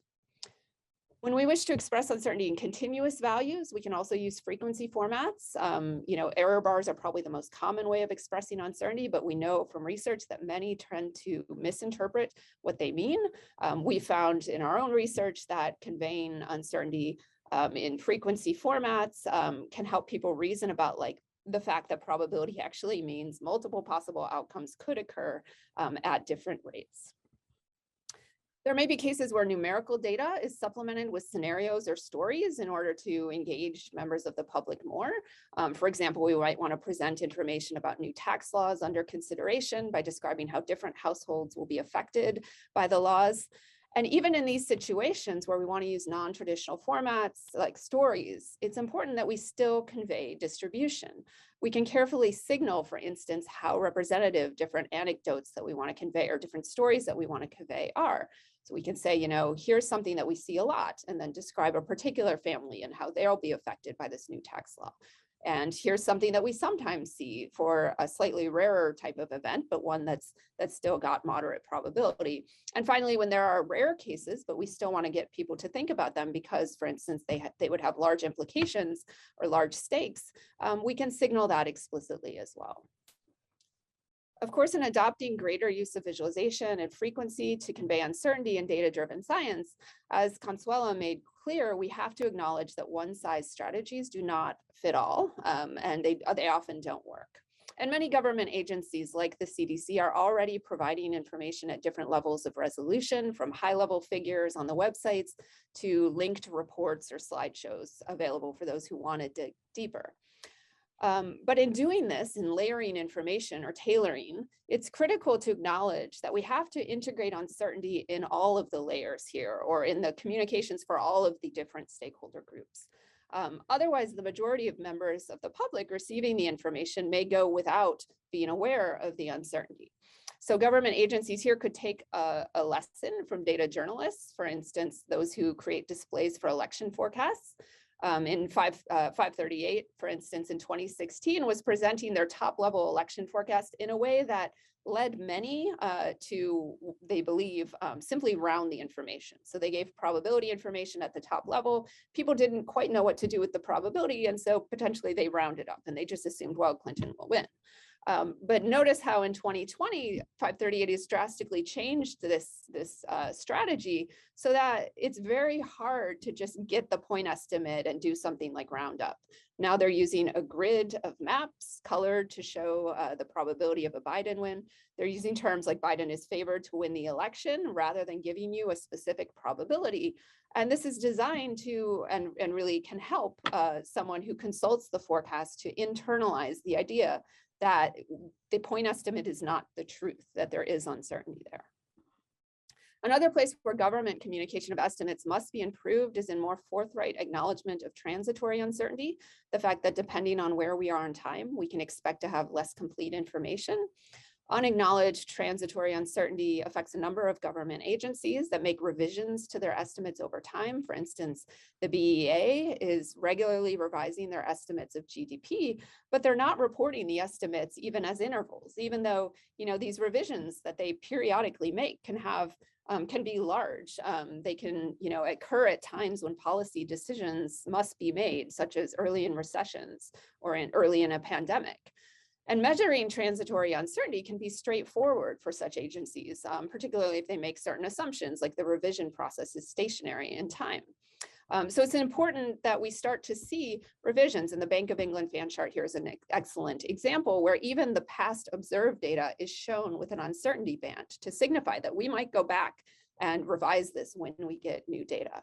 And even when transitory uncertainty is hard to quantify exactly, such as early on in the pandemic, where scientists were arguing about what the proper set of assumptions was to estimate the amount of bias in early infection rates, we could label data with sort of a qualitative score to denote, you know, how experts feel about the quality or the completeness of that data relative to, you know, the perfect data that we might imagine.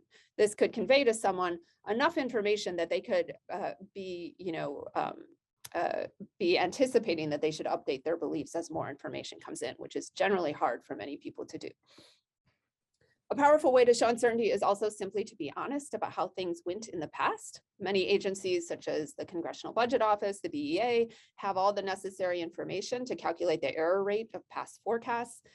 So instead of making sort of special one-time reports on this, they should be, you know, showing ideally through plots prior prediction error in their forecast whenever they're presenting a new estimate from that same forecast model.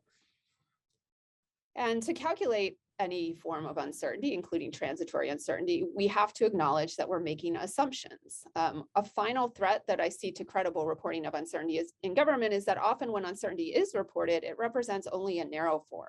For example, economists will talk about risk. This is quantified uncertainty from known sources of error, in contrast to ontological uncertainty, which refers to how we as scientists or as analysts, you know, might use a model with certain assumptions, but we can't quantify how good our assumptions are.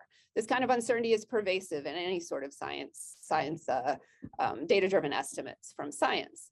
But the problem is that sometimes even when we do visualize uncertainty, we do not explicitly note that these are incomplete or narrow definitions of uncertainty. We see a chart with tiny error estimates or even big error intervals, and we want to conclude as members of the public that this is all the uncertainty.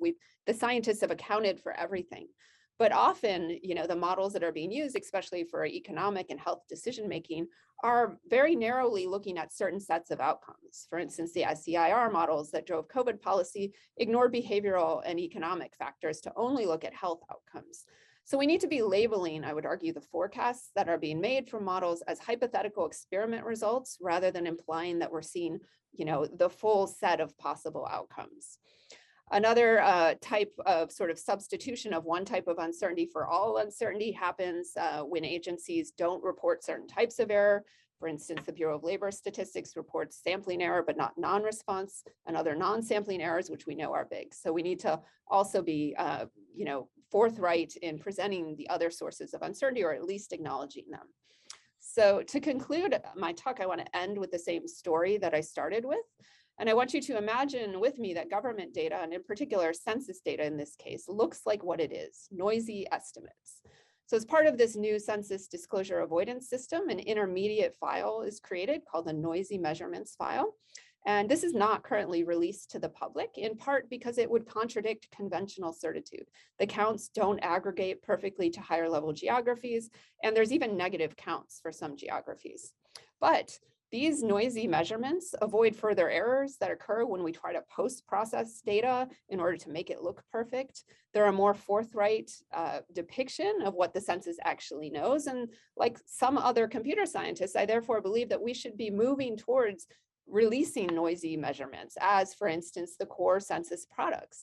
This would be beneficial for normalizing error and the recognition of error uncertainty on the part of members of the public, and ultimately better serve stakeholders as well. So a future in which estimates are recognized by members of the public as noisy is critical, I believe, if we want people to trust government reporting on science. Thank you. Thanks very much. We're running a little behind, and I'm sure the PCAST members have things they want to speak, but we want to hear from Kathleen Hall-Jamieson as our fourth presenter. Dr. Jamieson.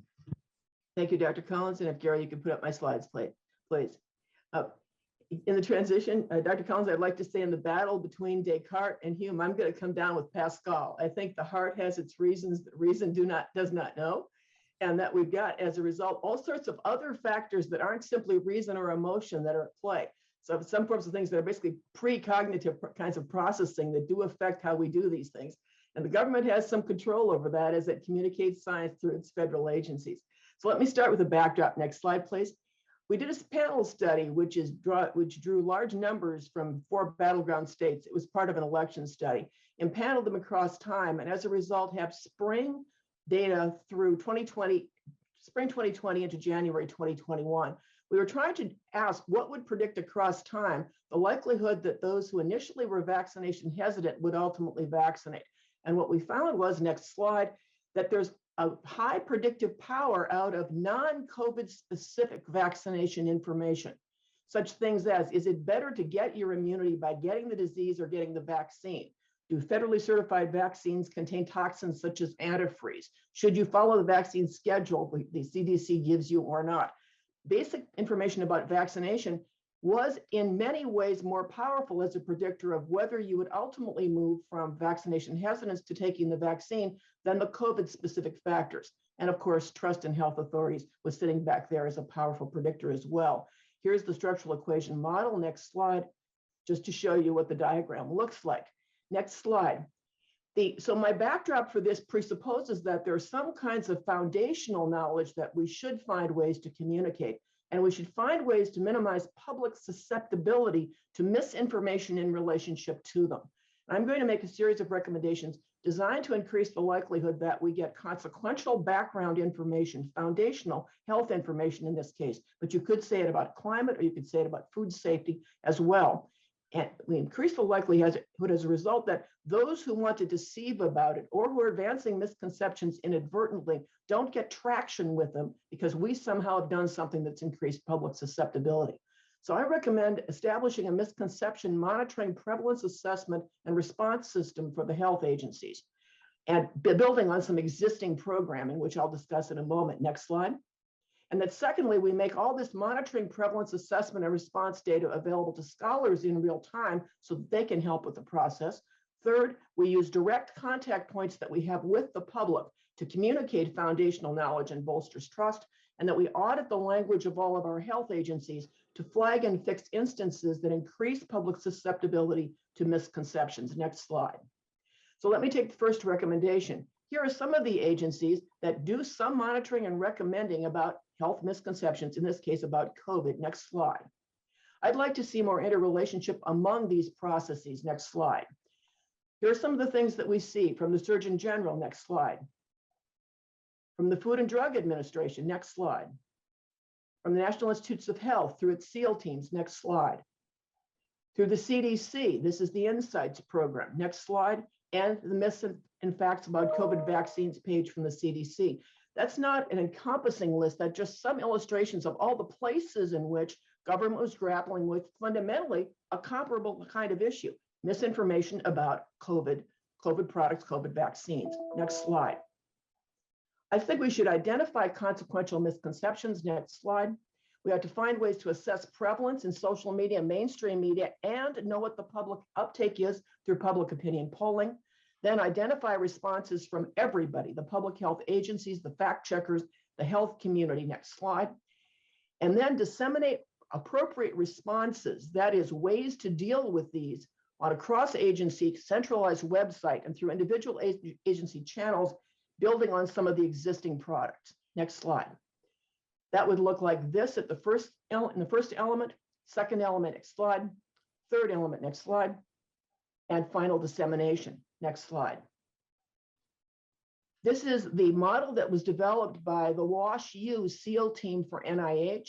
This is an example of what that website could look like. It could be monitoring across time with impact from the field. Those are the health folks on the ground. In this case, it might be the SEAL teams, as well as public opinion data, as well as what's available through scanning of social media, but providing a place that those who could use the material can go, meantime, a place that scholars could mine in order to keep a reciprocal process of informing through theorized research what we ought to do to maximize the quality and impact of our responses. So that's my first recommendation, a structural change in how we do this. The goal is accelerating research in that second goal, which is to increase the likelihood that we're making good use of what the scholarly community can contribute. Next slide. And as a result, this is where I put the research community across this model. That's my first recommendation with its second part, get the scholars involved in the process. Next recommendation. We need to use direct contact with the public in order to advance foundational vaccine knowledge. And I'm just going to use vaccination now as my example. There's good information from the federal government right now that is foundational knowledge. It's underlying knowledge that fits in the back end of my model. Here's an example. Next slide.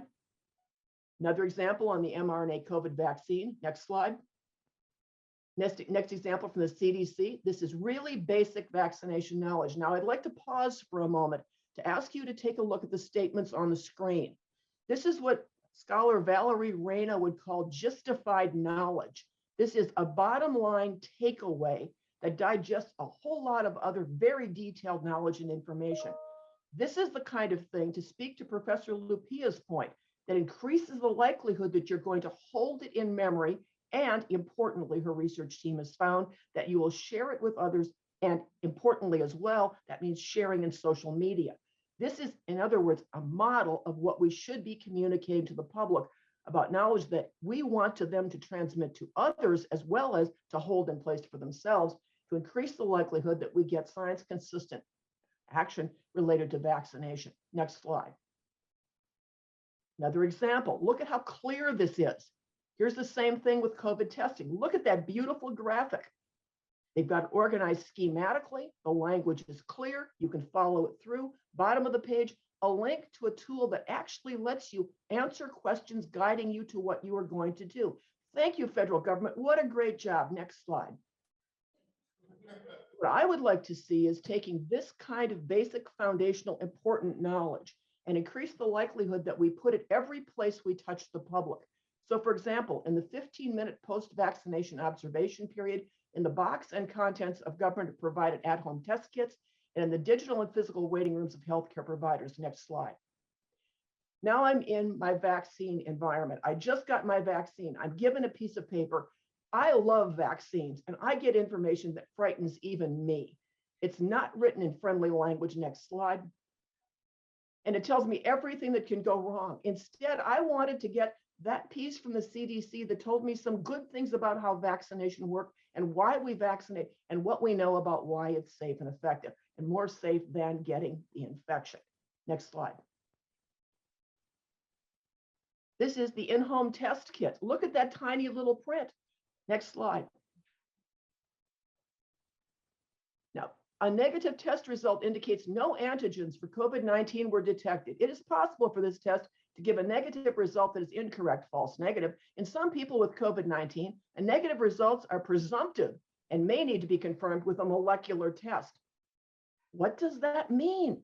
And in the backdrop of all this was a lovely piece of communication from a federal agency that could in place have been put into this environment and distributed as we were distributing Also, when we had the 15-minute wait period, information from us from the government, we had an opportunity to disseminate background knowledge. We had an opportunity to communicate justified bottom line takeaway knowledge about COVID. We largely missed those two opportunities. Next slide. We could have put this in instead. Look at that technical language now, compare it to this. Which one would you prefer to read? I can tell you which one we paid to disseminate to the public in those boxes. Next slide. Same thing with doctors' offices and digital waiting rooms. We should find a way to get background knowledge and justified specific disease knowledge out to the public every place we touch the public. Next slide. In the process, we ought to audit the language of all of the health agencies to flag and fix instances that increase public susceptibility to misconceptions. Let me speak to the certainty statements that one of the previous presenters made about worrying about not conveying uncertainty well. When the health experts told us masks work, they made a categorical statement. And when it was heard as a categorical statement, meaning people heard they work all the time for all people under all circumstances, it just took one instance in which somebody who was wearing a mask ultimately got COVID to say that statement wasn't true. What we meant to say was masks help. In fact, what we really meant to say was well-fitted, high-quality masks that are well cared for help. And then you can decide what you want to say after that about minimizing the likelihood of infection and transmission. That was a certainty problem in which categorical language was used when in fact what we should have used was more nuanced language. The same when we say that vaccines are safe. The public can hear that as safe for everyone under all circumstances. And then the first time a side effect is discovered, the question is, well, then what happened to safe? It looks as if we're not being candid. We're not actually accurately reflecting what we know. And in the process, we're increasing the likelihood that scientists and the scientific agencies are going to be attacked as being incompetent or as engaging in politically opportune discourse in order to advantage one side or the other in some political moment. Other language I'd like to see looked at carefully, the distinction between elimination and eradication when you talk about, for example, measles being eliminated is confusing. Talking about community immunity would better capture intended meaning than herd immunity. And please, if someone has the capacity to do this, look at changing the name of the vaccine adverse event reporting system. As it's currently named, it implies that the event is vaccine caused and the causal relationship has been confirmed. Instead, what we ought to do every time we talk about that data is indicate that it's a sentinel system or it's a warning system, an alert system, and we should talk about the data in it as raw and unconfirmed. Let me give you two illustrations of how there's susceptibility to misunderstanding if we don't correct the language. Next slide. This is CBS News trying to help the federal agencies. Notice its headline, measles still poses threat to US despite being eliminated. Why is CBS saying that? Because it doesn't want the public to hear that when a health agency says eliminated, it means you don't have to vaccinate your child because there's no longer a risk because it's completely gone. The backdrop is the distinction between eradicate versus eliminate. The public doesn't hear it. Next slide. And on the VAERS illustration, here is what you get when the public accepts the likelihood that what vaccine adverse event reporting system is conveying is actual confirmed events. Claims that this is the deadliest vaccine ever made. Notice the sourcing, it's to VAERS. Next slide. My alternative, next slide. So my recommendations and thank you. Wow, thank you, Professor Jameson. Wow, well, I think we have time for some conversations and I see a couple, three, four cards up already. I think Paula Hammond, I saw yours first. This was an excellent discussion. I really believe the certitude discussion is particularly relevant and also the one for minoritized groups. I was wondering about how we handle situations like the pandemic when the science changes, when the knowledge gives us greater insight, because I think along with the things that were mentioned, we learned that, for example, the vaccines ability to protect us is a little different from what we originally thought it would be. And I think that has changed some of the trust issues. So do we need a language around how science works and how we discover these things And if so, how do we handle that kind of discussion without, to increase trust rather than to introduce uncertainty? Who would like to take a crack at that? Maybe Dr. Holman, since you focused on uncertainty, there's this other Sure. part of it that science evolves. Yeah, I mean, I think this relates to my concerns about transitory uncertainty not really being discussed. I think in many situations, and COVID is a great example, scientists were quite aware early on that the data quality was really, really poor. And so I think whenever we are able to assess the quality of the data, something simple that's even you could make it like a color coding system where any estimates that scientists agree are based on low data quality appear sort of with a red highlight behind them. You know, as the data gets better, it changes to yellow and then it changes to green. Scientists would have to agree, of course, on where we draw the line in terms of judging data quality. But, you know, even if it's not a formal scoring system, I think this is what I did not see in, that seemed needed when I was watching people around me react to COVID, where a lot of people, I think, chose their policy or their strategy early and they did not update their beliefs. And so I think we need to really find ways to convey it, you know, directly. Things like color can work. People understand them. But yeah, that's a partial answer. There's other situations where that's potentially not going to work as well. I see a lot of cards up, so we're going to keep going with hopefully crisp questions and crisp answers. Going to Laura Green. Thank you very much for a very exciting session. I'm going to be studying the tape ones for a long time.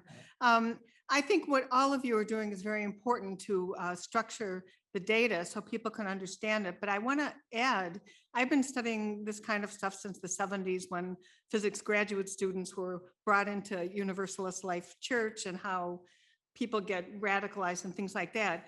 I think what you're doing is going to be a very important foundation, but I also think, have you thought about bringing in sociologists and psychologists?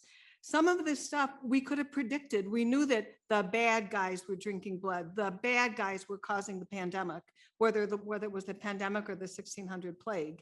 I wonder if there's work into getting in front of these memes and bringing in psychologists along with working with the way you're so carefully trying to get across the data in a more understandable fashion. Who would like to go for that one? I'll just say briefly that the work our team does is includes psychologists, and specifically the work around trust is co-led by psychologists. So I am a strong believer that we need transdisciplinary efforts and that we have people who can think beyond these disciplinary concepts to really address some of these critical problems. Thanks, Consuelo. I'm going to go from one side to the other here, which will no doubt cause the camera person a lot of stress, but what the heck. So Eric Horvitz. Thanks, and thanks Arthur, Consuelo, Jessica, and Kathleen for this fabulous set of complimentary talks, all very interesting. It's an important topic. I wanted to talk about Arthur's really great idea to separate some of the scientific evidence from values, and I think that works probably. It's a great strategy in general. But my sense is that it's something maybe very difficult to do that in some cases. I'll just quick two examples of people I interviewed who did not want to get the vaccine. One said the studies were far too fast. This is a very fast production process. We don't know enough, no matter what science says. The second person said, I have two parents with dementia. I worry about effects 35 years from now for me, and you can't tell me no. That's where the values that really are leaking into the evidential handling of the evidence of the science itself. So I thought Arthur might have a comment on that. We have blind spots potentially and distrust in the core science. Yeah, Skip. Yeah, absolutely. No, that's a great question. So people have, we want to believe that people process information rationally first, but we just don't. I mean, in our everyday lives. And so a lot of the tips that the other speakers have talked about in ways of presenting information can put people in a context where maybe they're ready to think about it in different ways. But in terms of the US government, and particularly the science agencies, there is this wedge, which is conveying a scientific fact, like the beautiful slides that Kathleen Jamieson showed that the CDC had. That was really factual. It never told you what to do. It told you where you were and what was going to happen if you made certain choices. And so, there are, I think, real opportunities to expand attention to that. when you cross the border to, okay, now I'm going to tell you what to do, the political process is really a powerful way to kind of sort out values. But that's, I think, where you really need to get to the reputation of science itself or government science. That's where you have to be really careful about these two things, right? Sort of acknowledging the values, acknowledging that people may be concerned about putting foreign substance in their body, and that's a real thing, and you can provide facts about that. But at the end of the day, people may weight personal freedom or fear of a foreign substance so much that even when you point out all the other benefits, they're like, I want to go that way. And so that's, the science can tell you the consequences of an action, but at the end of the day, decisions also depend on values. Great. I think, John, I'm sorry. Oh, Lisa's next. Sorry. Oh, thanks to all the speakers for your wonderful presentations. And I think the comment about the importance of interdisciplinary teams or transdisciplinary work was made already, but I just would love to hear from any of you your thoughts around what do you think every scientist really ought to know? What kind of competencies in this area do you think are really foundational for all of us, because our work is so designed to actually improve people's lives? And if we can't communicate what it is we're doing, or we don't know how to engage people appropriately or understand their values, to what extent is what we are doing even relevant to the people that we are trying to help? So I'd love to hear your comments around how do we actually prepare scientists who are coming along, and what do we do with all of the folks that we have right now who actually need more competencies in this area? Any takers? Yes, Skip. Oh, I'm sorry, Jessica. Oh, okay. Sure. Yeah, I was just going to say, I'm not a psychologist, but I think understanding the limits of attention and working memory, which Skip talked about a little, is really crucial because we're always competing for attention. Understanding heuristics, these sort of shortcuts that people use, they have to make some decision, usually under uncertainty, and they will substitute the answer to some easier question, like, how do I feel when I look at this picture, in order to decide what action to take rather than deal with actual, the data. I think it's really crucial to understand heuristics. They're everywhere, they're pervasive, and they are the hardest thing to design for. And I would know, I've tried to design optimal visual representations thinking I finally solved it, and inevitably human heuristics for suppressing uncertainty come up. I'm going to jump in with a question of my own that nobody has asked, and I'm really curious to know what Kathleen Hall Jamieson would say. The role of anecdotes, stories, as opposed to statistics and graphs. Can you comment upon that? Because sometimes one gets the sense that all those statistics don't have the same purchase on somebody's attention as telling a human story. But scientists sometimes run away from that because, oh, that's an anecdote. That doesn't feel very scientific. Can you advise us? If the story is typical, so we can honestly generalize, and we have the data to say that it's typical, then using the narrative in order to attract attention, gain identification, involve people in understanding, while also showing them that it is typical, is the most powerful means that I believe a scientist can use under most circumstances. But in the process, we ought to remember that as we are talking, we are also framing what it is they are focusing on. And so one of the things, in answer to the earlier question about someone who is hesitant because they don't know what the future will bring, what the long-term effects are, there's a framing issue that lets you ask, am I going to focus on the risk of the vaccine or the risk of the illness? And if one asks whether the frame is the comparison of the two, and then offers a narrative that says that this is the story of what it is like to have COVID, and these are the risks associated with having COVID. Now, that then sets up the individual's potential narrative of their future in the circumstance in which something terrible happens to them against the concrete of what the illness is like. And in that context, one makes the argument, getting the vaccine is a better way of protecting yourself than getting the illness, if what you're looking for is immunity and ultimate protection. Great, thank you. Saul Perlmutter.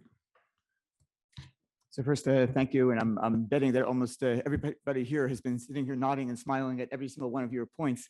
from all four of you. So thank you for that. And for me in particular, I was realizing that almost actually every one of your 4 points is a specific class out of the course I've been teaching with a social psychologist, a philosopher, and a public policy professor for the past 8 years. And you've picked out exactly topics that we've been teaching specifically.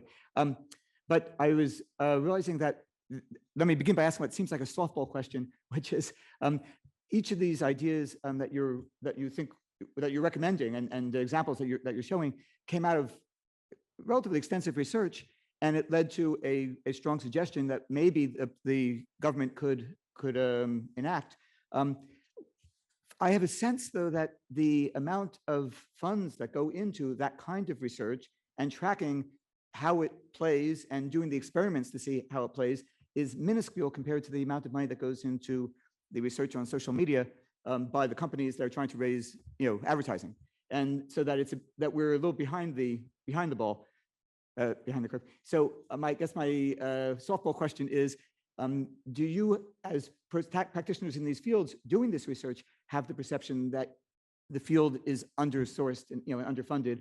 And that sounds like a softball question, except then I'm going to follow with, for the group like us, for PCAST, are there some specific directions that we could help push towards either getting funds or existing funds in different agencies allocated that would make that possible for both the experiments, for things that you've already done the research for then the new research that would take to find out how those experiments come out, and then for new research that will tell next longer term what the next problem is and what the next recommendation will be, and then finally for the education, both at the elementary, secondary, and remedial professional school levels, and that might build a public that might be in 20 years much better able to receive all these messages.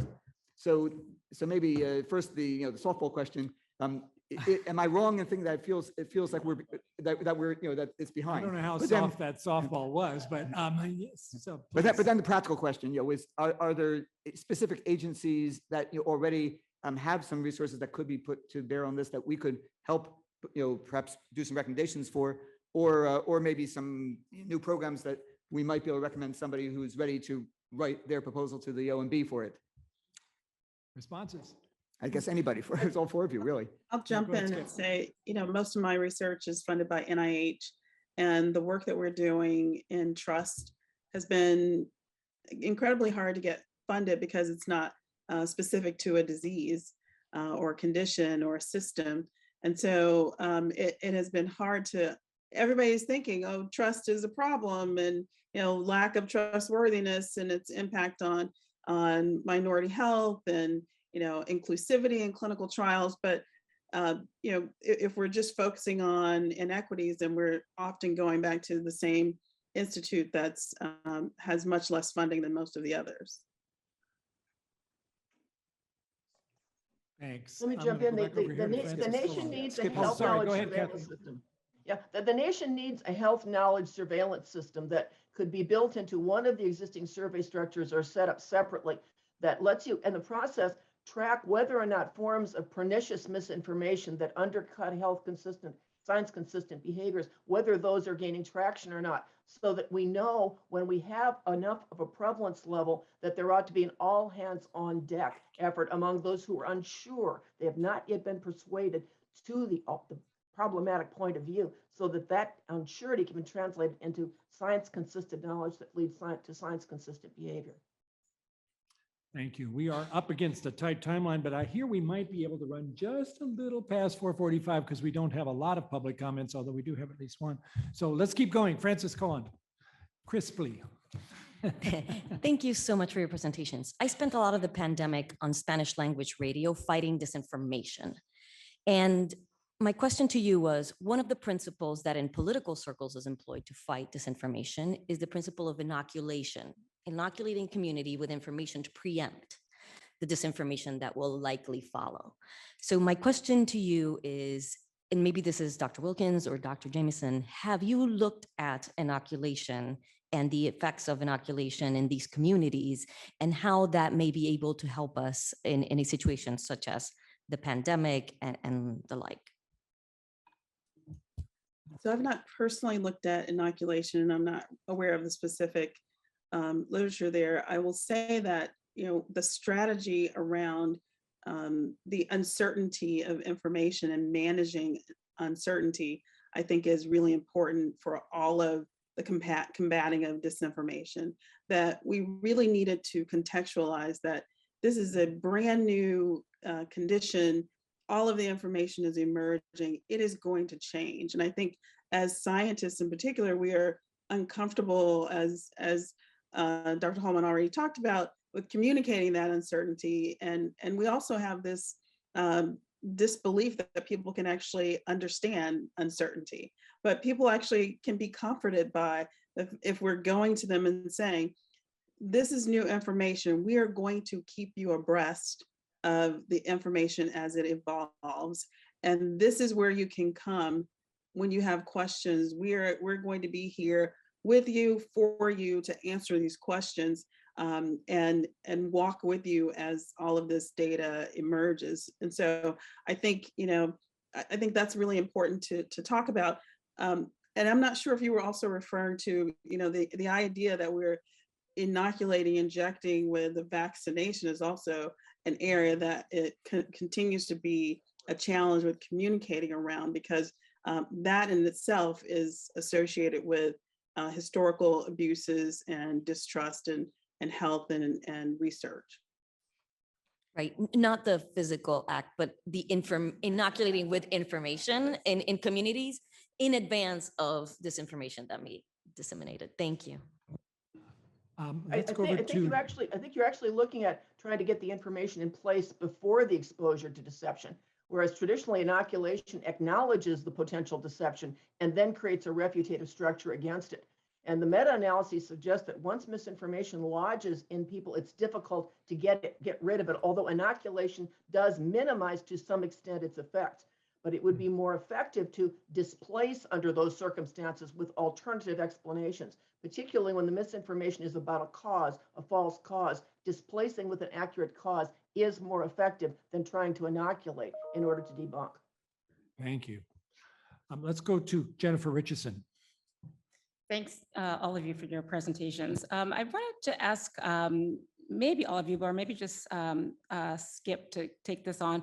How do we, it seems to be a tension between the need to provide clear, concise, consistent information from the federal government and the need for, you know, to consider the values that local communities have and or the, you know, behavioral recommendations that make sense that are going to differ, whether in a city or in a rural place, whether you're in a minoritized community or not. So, you know, can one or more of you, I'm going to no time, but, you know, help me think through, or help us think through, you know, should one come first, a clear, consistent, you know, recommendations, and who would be considered the typical voice for that, right? Especially if it does really differ as a function of the type of community you're in.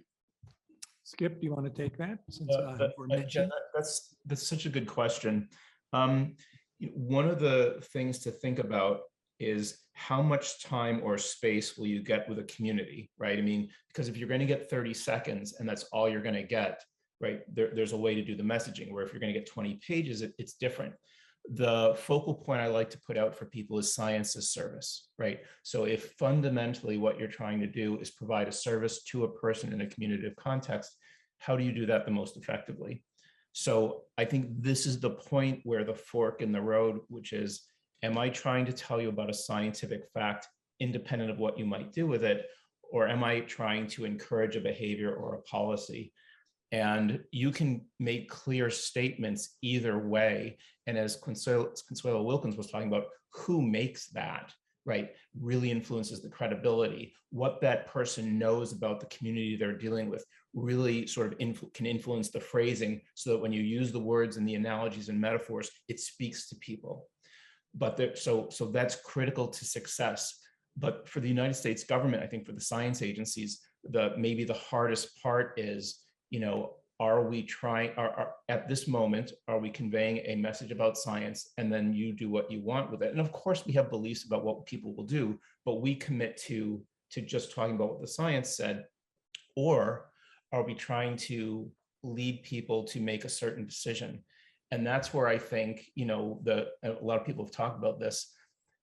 When we're not quite straight with everybody about which of those we're doing, they notice. And then when people want to attack science as partisan, that's the example they go to. So I think, you know, really paying attention to the audiences and sources matters, but we really, I think it's possible not to cross that line, which is why I put the template forward. But, you know, I think that's the basic strategy. Thank you. So I have Vicky, Terrence, Phil, and Ash, and maybe if each of you could ask a very crisp question to a specific member of our panel, so nobody has to worry about who's supposed to be addressing it. And we can make the questions and the answers really quick. We can get through all four before we open this up to our public commentary. So let's go to Vicky. Oh, okay, now we're down to three. All right, Vicky Sato.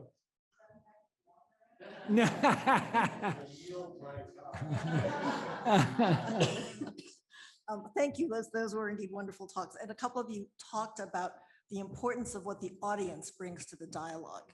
And so I'm wondering if you could comment a little bit more about two things. One is how to build back trust in the face of active misinformation. And the second is how to more progressively reestablish a value system in which science can be trusted. And I guess the anecdote that I'll bring up to Francis's point is that when Matt Damon says, I'm going to science the hell out of this problem, half of us feel energized and half of us feel terrorized. So how do we communicate more effectively, and how do we understand the receptivity of the audience and the role the audience plays?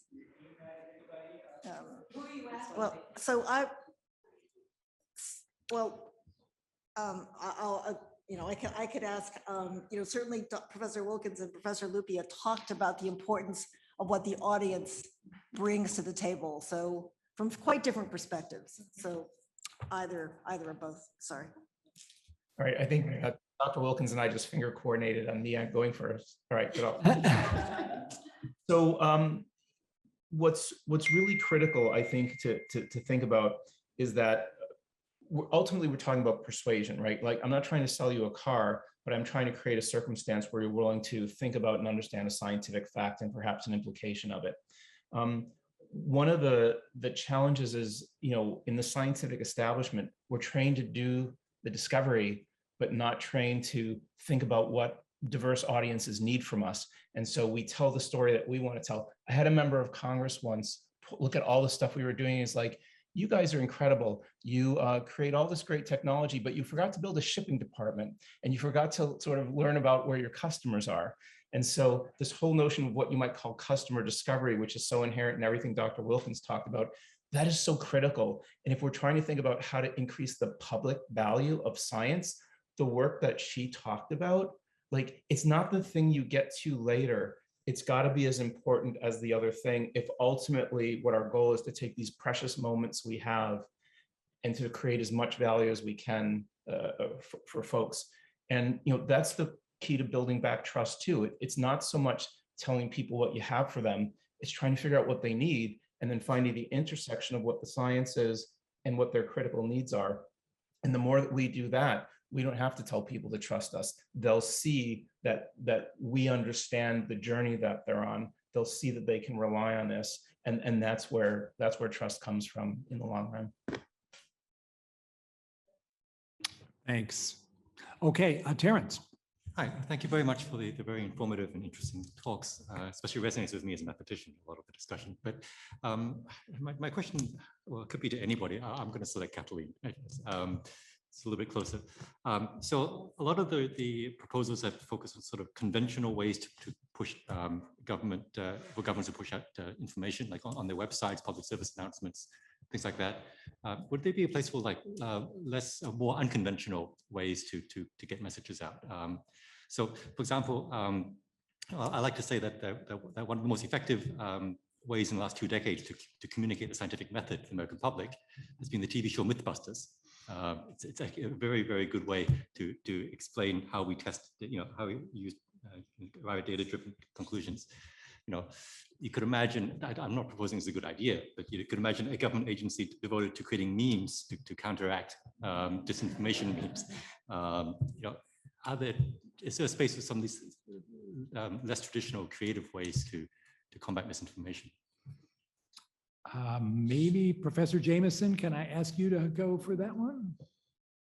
The first thing you'd want is to have the popular culture alerted to the areas in which you'd like them to mobilize. The most effective responses to Nicki Minaj's tweet alleging that her cousin's friend had gotten swollen testicles and become impotent after vaccination did not come from Dr. Fauci, for whom I have enormous respect. It came from the late night comedians who, among other things, asked the question, if we're having swollen testicles for men who've gotten vaccinated, wouldn't we men have noticed it by now? And so the alert system that says to the whole of the community that is a front-facing website identifying consequential deceptions, if one could point the entertainment community toward it, might increase the likelihood that they would use their enormous capacities in order to create rebuttal structures. But they're within a popular culture and everybody would laugh and smile and nonetheless be persuaded. Okay, Phil, you get the final opportunity here to pose a question to this amazing panel. It'll be very quick. Question for Arthur, I think, but again, anybody can answer, but Arthur specifically. Sadly, you could probably find and replace scientific communication with any other type of communication in this discussion, whether it's financial advice, crime prevention, staying safe online. I mean, from any of the research, I mean, are there any bright spots in those other fields that we could learn from, or is it all dismal? No, it's not dismal. It's amazing. I mean, we focus on where communication fails, but there are so many cases where, people are able, through metaphors, analogies, or examples, are really able to convey important scientific things. And I would argue it happens all the time. Like even in the most, like we go to a math department and even in the most kind of dense chalk talk, people, particularly younger people, I think are better at this. You're using a horse analogy or a car analogy to talk about a correspondence. And with younger people being on social media now, I see a lot of people staying true to the science, staying true to the structure of a relationship you're studying, but finding ways to convey it. So like the negative examples that we've been focusing on are really, really important. And they make the news and they worry us. But I'll tell you, there are thousands of particularly younger scholars who are interested in science communication, who are looking at the lessons that the other panelists have talked about and are doing amazing work. So there's a lot of reason for hope as well. Well, that's a good hopeful note to end on. So I want to thank the panel for really remarkable presentations. You have given PCAST a lot to think about, and we will be thinking in terms of what our contribution might be to this. With that, let me turn this over to Frances Arnold, who is going to lead us through our final bits here on the public comments. Thank you, Frances Collins. We have one public comment that we'll share.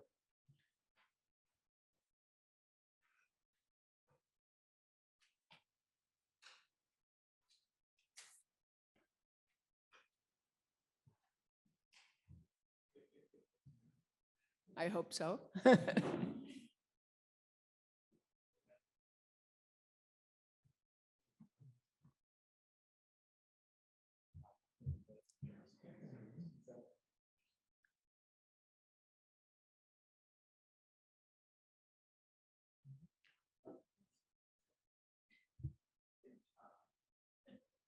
Vas-y.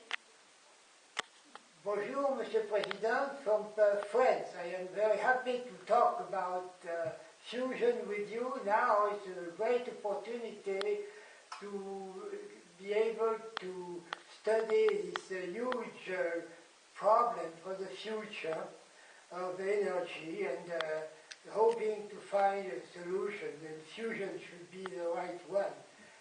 It's very important that we solve all the problems, and in France we have ITER, and ITER is a 25 billion project going on, but it's coming a bit late, and we need all types of efforts from the States and from all over the world. There is still a missing problem though, which concerns the neutron. The neutron is a key player in infusion, and we need to know better about its mass. And it's clear that so far it has been computed only for equations, never measured directly, and we should check that. So to be able to measure it, I propose to do it on the Eiffel Tower in Paris, like Galileo did 400 years ago, did it on the Pisa Tower, to study gravity. And I welcome you there when we do the experiment. Thank you again, Mr. President, and let's go for a great future with fusion. Thank you very much. That's the end of the public comments. And now we close this public session with final comments. Maria? Yeah, I thought we had two incredibly thought-provoking and really, really informative sessions that are going to give us a lot to think about. So our work is cut out for us.